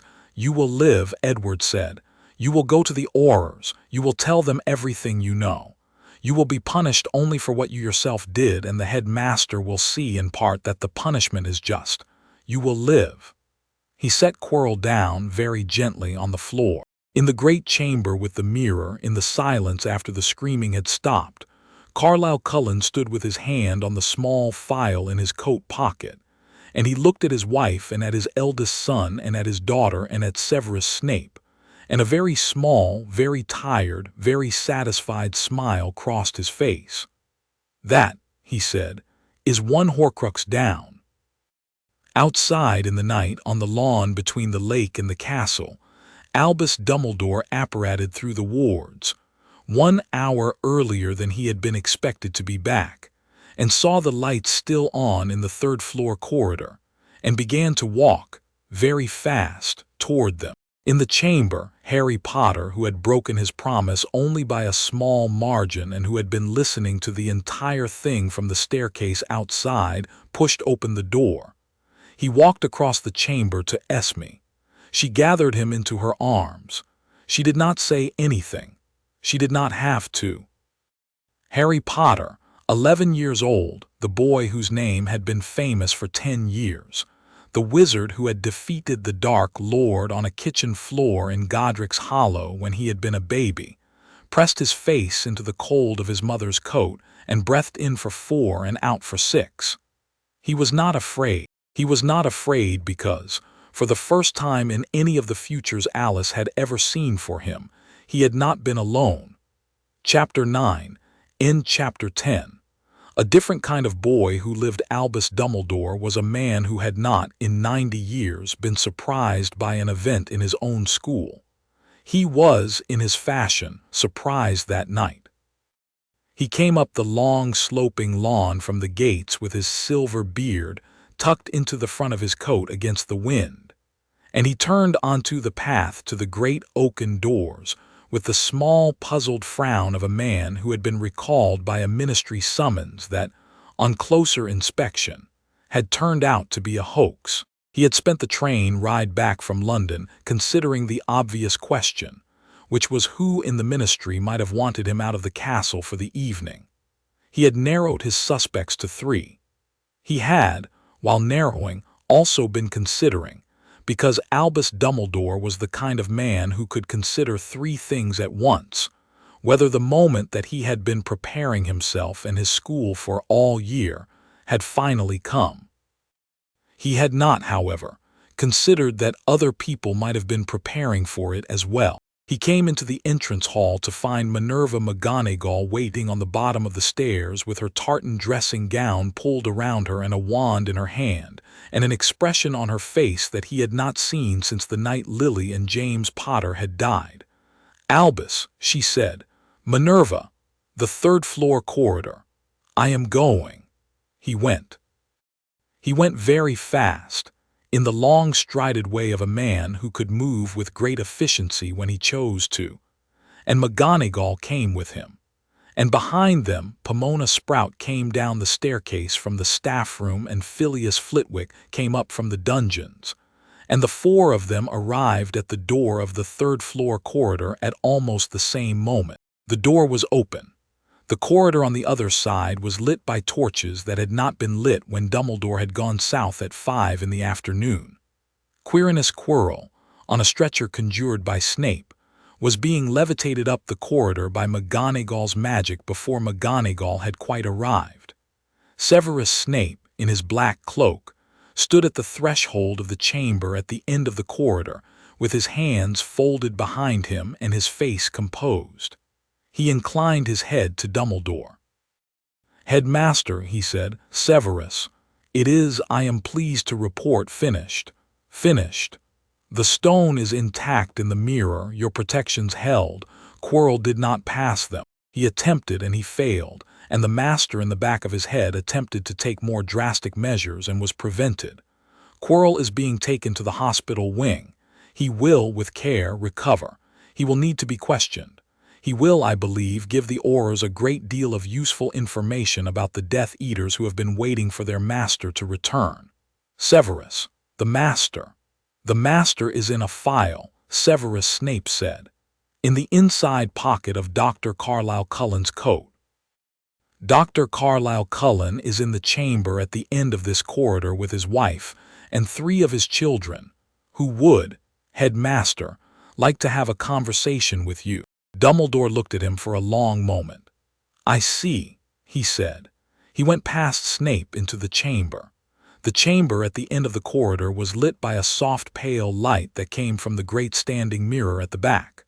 The mirror's frame was carved with the words Eris stra eru oit ube cafru oit on wosi, I show not your face but your heart's desire. Standing in front of the mirror with his back to it was a tall blond man in a charcoal coat. Beside him, a soft-faced woman with caramel hair held a small dark-haired boy in her arms. The boy was 11, not small enough to be carried in any normal sense, but the woman was carrying him as though he were 3, with one of his arms around her neck and his cheek against her shoulder. The boy was not crying. The boy was very quiet. The boy was looking at the headmaster over his mother's shoulder with eyes that, even in the pale light of the chamber, were unmistakably Lily Evans's. Behind the woman stood a slim, dark-haired girl, with the focused stillness of a person watching the future. Behind the man stood a bronze-haired boy of 17, with the particular alert stillness of a person reading a mind. Off to one side, at the wall, a thin man with honey-colored hair stood with his hands at his sides, and he was watching the entire room in the way that very dangerous people watch rooms. There were also the others, the very large one and the blonde woman and a few more besides, standing in the doorway behind Snape, having come up from the gate.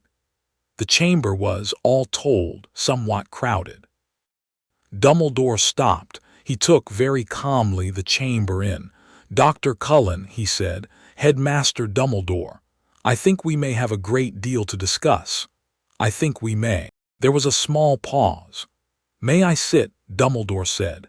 Esme, with the polite efficiency of a hostess who had not lost it in the years she had not been one, conjured she had not quite conjured anything in her existence, but Snape beside her made the small efficient gesture and an armchair appeared, an armchair. Dumbledore sat. He folded his hands in his lap. Carlisle did not sit.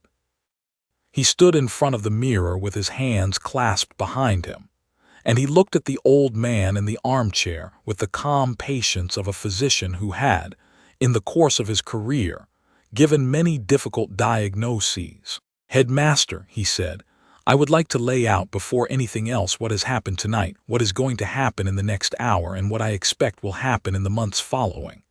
I would like also to lay out the conditions under which my family will continue to consent to the boy's enrollment at this school. We have a great deal to talk about. I would prefer to do it once. I would prefer to do it without rancor. Will you hear me out before responding?" "I will," Dumbledore said. "Thank you," Carlisle began. He spoke for 45 minutes. He spoke about Alice's vision in the Forks' great room 6 years earlier. He spoke about the cupboard. He spoke about the Dursleys. He spoke about Esme on the path of a hedge in Surrey. He spoke about the small boy in the kitchen of number 4 Privet Drive turning bacon with the focus of a surgeon. He spoke about the bruises on the underside of the boy's arm. He spoke about the years of feeding him and clothing him and reading to him, and teaching him to fall and teaching him to fight and teaching him to laugh again. He spoke about the wizards he had known in 3 centuries. He spoke about the man who had killed Lily and James Potter, and who was, at that moment, in a file in his coat pocket. He spoke about the additional pieces of that man that, by his and Edward's and Snape's intelligence, remained in the world. He spoke about what it would take to find them and what it would take to destroy them, and what role he expected the boy and the boy's family to play in that work. He did not raise his voice. He did not, at any point, accuse the headmaster of anything. He did not have to. The accounting itself was the accusation, and the old man in the armchair who had been used for 90 years to doing the talking in such conversations, sat through the 45 minutes with his hands folded, and his face composed and his eyes very bright above his half-moon spectacles. And he heard, perhaps for the first time in a very long time, an account of his own choices made by another person. When Carlisle had finished, he said, "Now, headmaster, the conditions, please. Harry will continue at this school. He will do so on the following terms. First, he will be free to leave the school grounds for any weekend he chooses in the company of a member of his family. We will install a flute connection from his common room to the great room of our house in Forks. He is 11. He will be coming home often. You will not interfere. Second, he will be free in his classes to ask any question he likes, and his teachers will answer it without reference to his fame. He has spent 6 years being raised as a child, not as a symbol. He will continue to be raised as a child. You will not, this year or any year, place burdens upon him that you would not place upon a Weasley or a Paddle or a Smith. Third, the intelligence we have gathered this year regarding the Horcruxes will be shared with you in good faith. We will expect in good faith that you will share with us the intelligence you have gathered over many years. We will not act this summer on the intelligence we share. We will spend the summer planning with you a long campaign. The boy is a part of that campaign. He will not be the entire campaign. He will not ever again be expected to face him alone. Fourth, we have read your mind, Headmaster. We have done it through Edward, who is sitting behind me, and we did it the moment you walked into this room. We have read, particularly, the plan you had constructed for the boy. We have read about the prophecy. We have read about the soul fragment in his scar. We have read about the choice you intended him to make at the end. We are aware of all of it. We are not going to permit it. The fragment in his scar will be removed by methods we have already begun to investigate. The boy will not be a sacrifice. He will be, instead, an unusually well-trained 11-year-old who has, in the next several years, the unusual good fortune to be supported by a family of 7 extremely competent allies in the work of cleaning up your old enemy. You may, if you choose, be the 8th.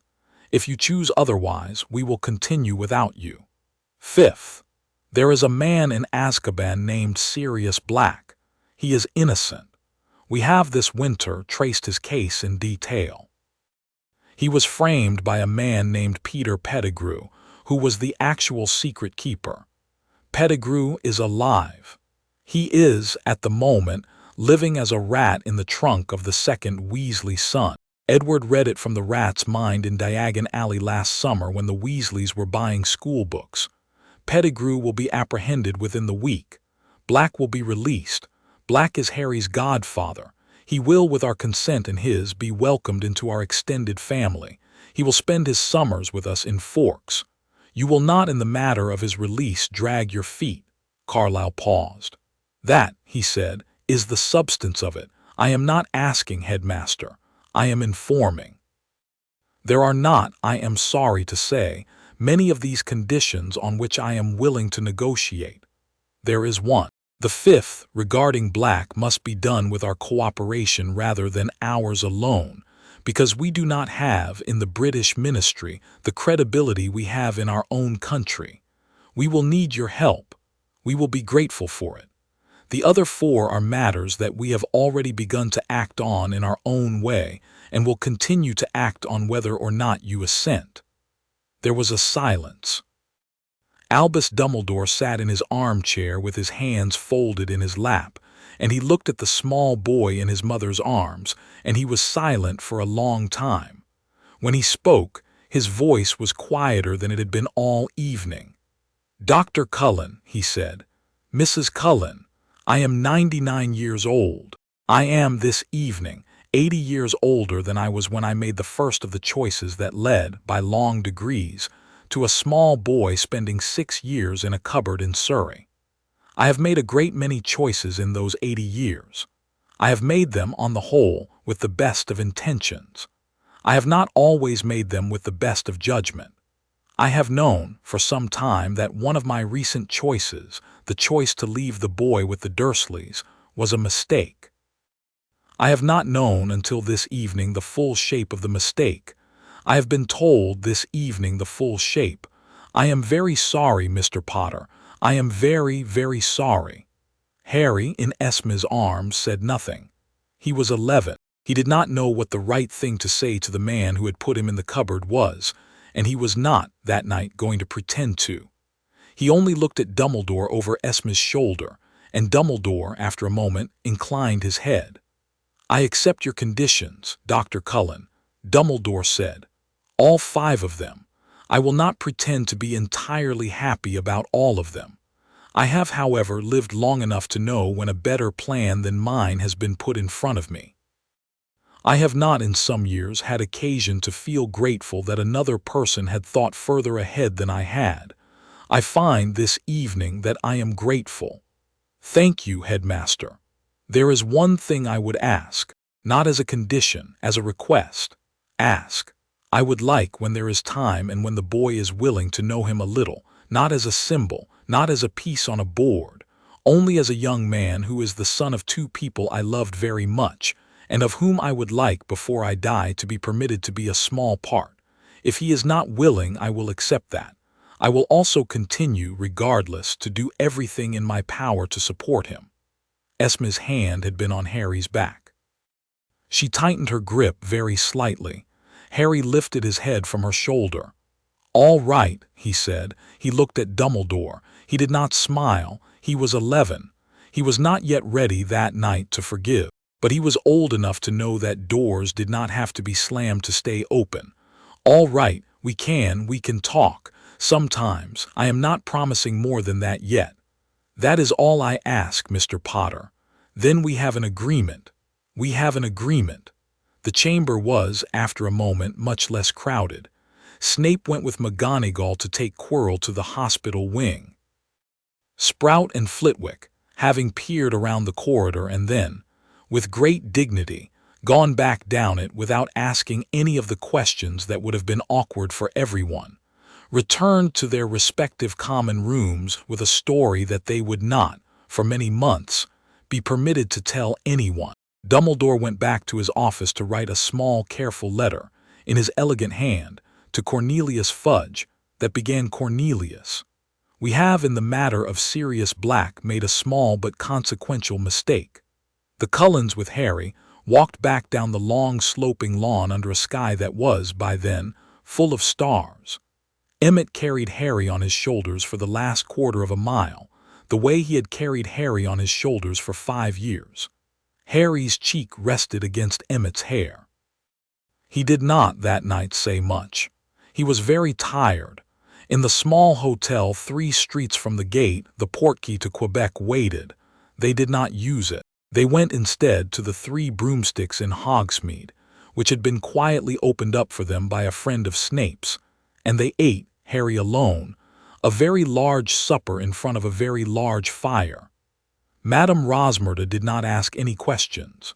She also, halfway through the supper, set down beside Harry's plate a small slice of Yorkshire pudding that she had not been asked for, and she winked at him and went away.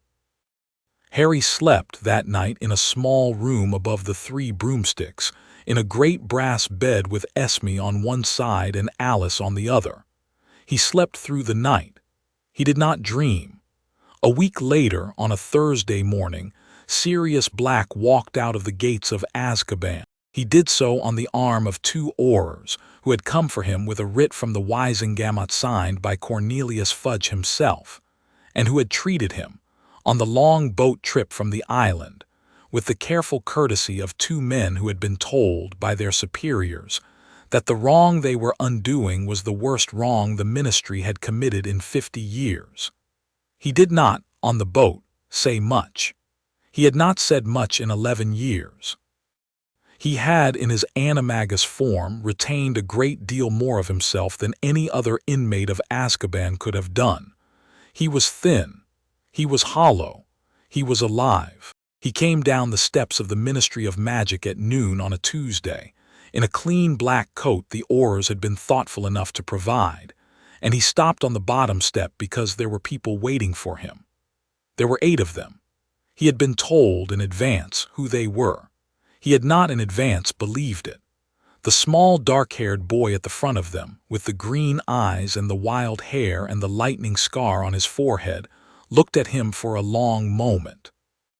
The boy's face moved through several expressions in 2 seconds, not all of which the boy could name. He took a step forward. "You're my godfather," the boy said. "I am. My family is going to take you home with us, to America, to Forks. We have a room. Esme made it up. There is a bed and a window and a chair. There is a shower with very hot water. There is going to be food and quiet and as much time as you need.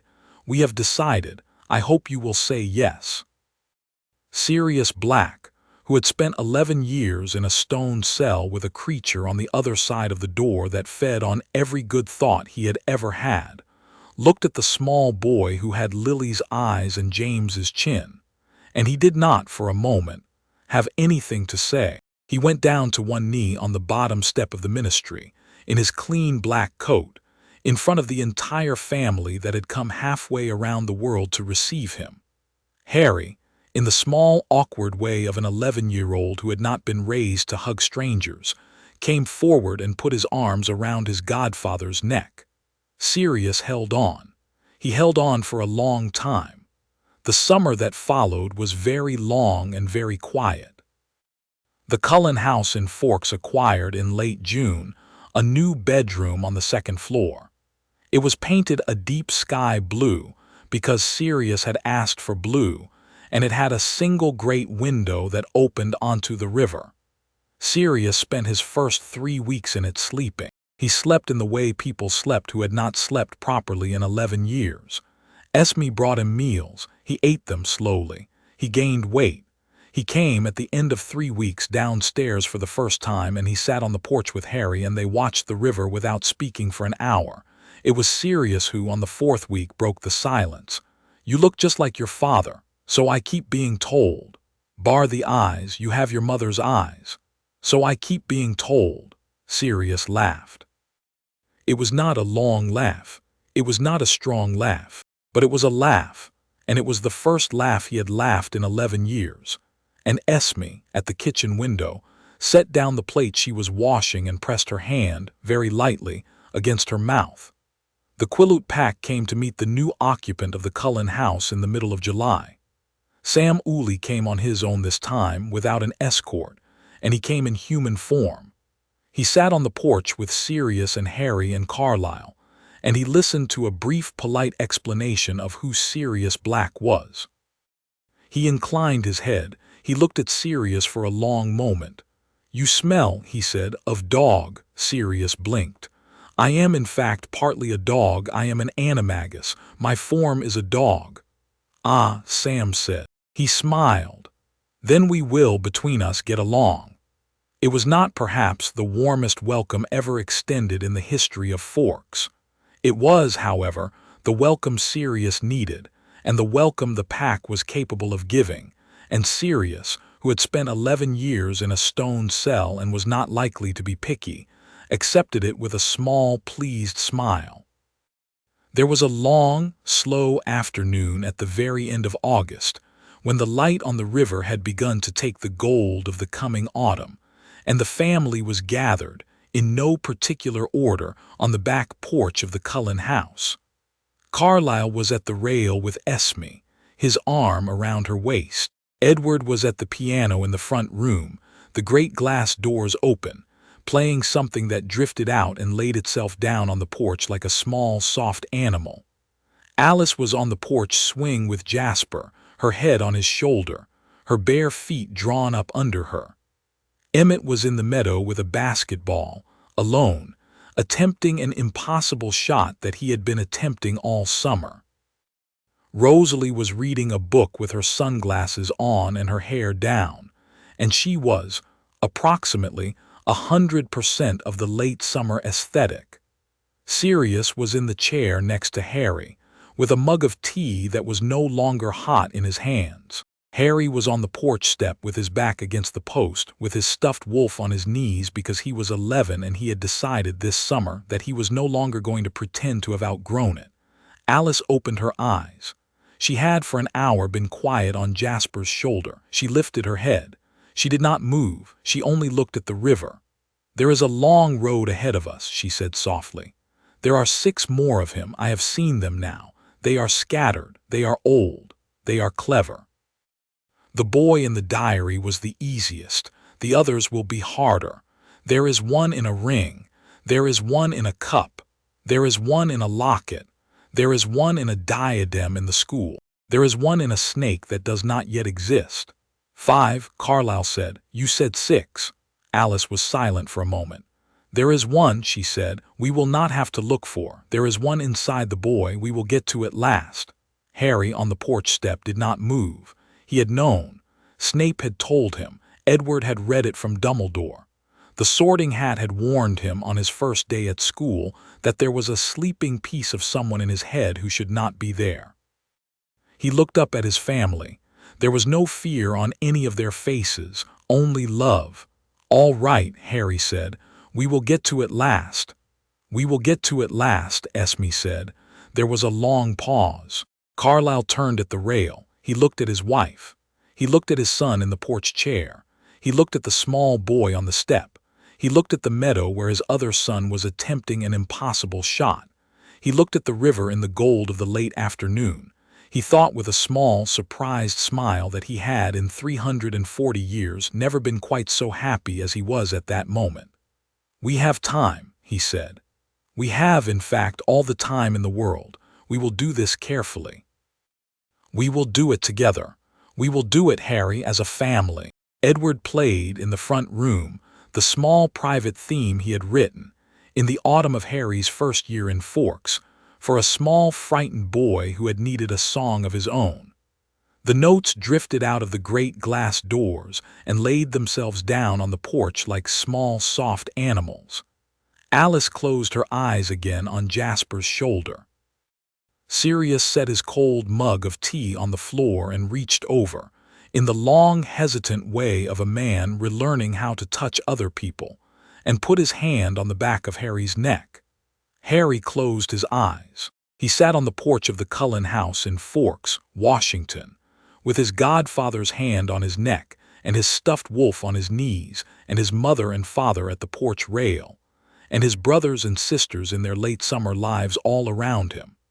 And the river in front of him made the small plain sound of a river that had been making the same sound for 10,000 years, and would go on making it for 10,000 more. And he thought, with a small private clarity that surprised him, that the road ahead was long and the work was real, and the man in the file in Carlisle's safe was patient and clever and still at least partly alive. It did not, at that moment, frighten him. He had not, in any of the futures Alice had ever seen, been alone. Chapter 10 End.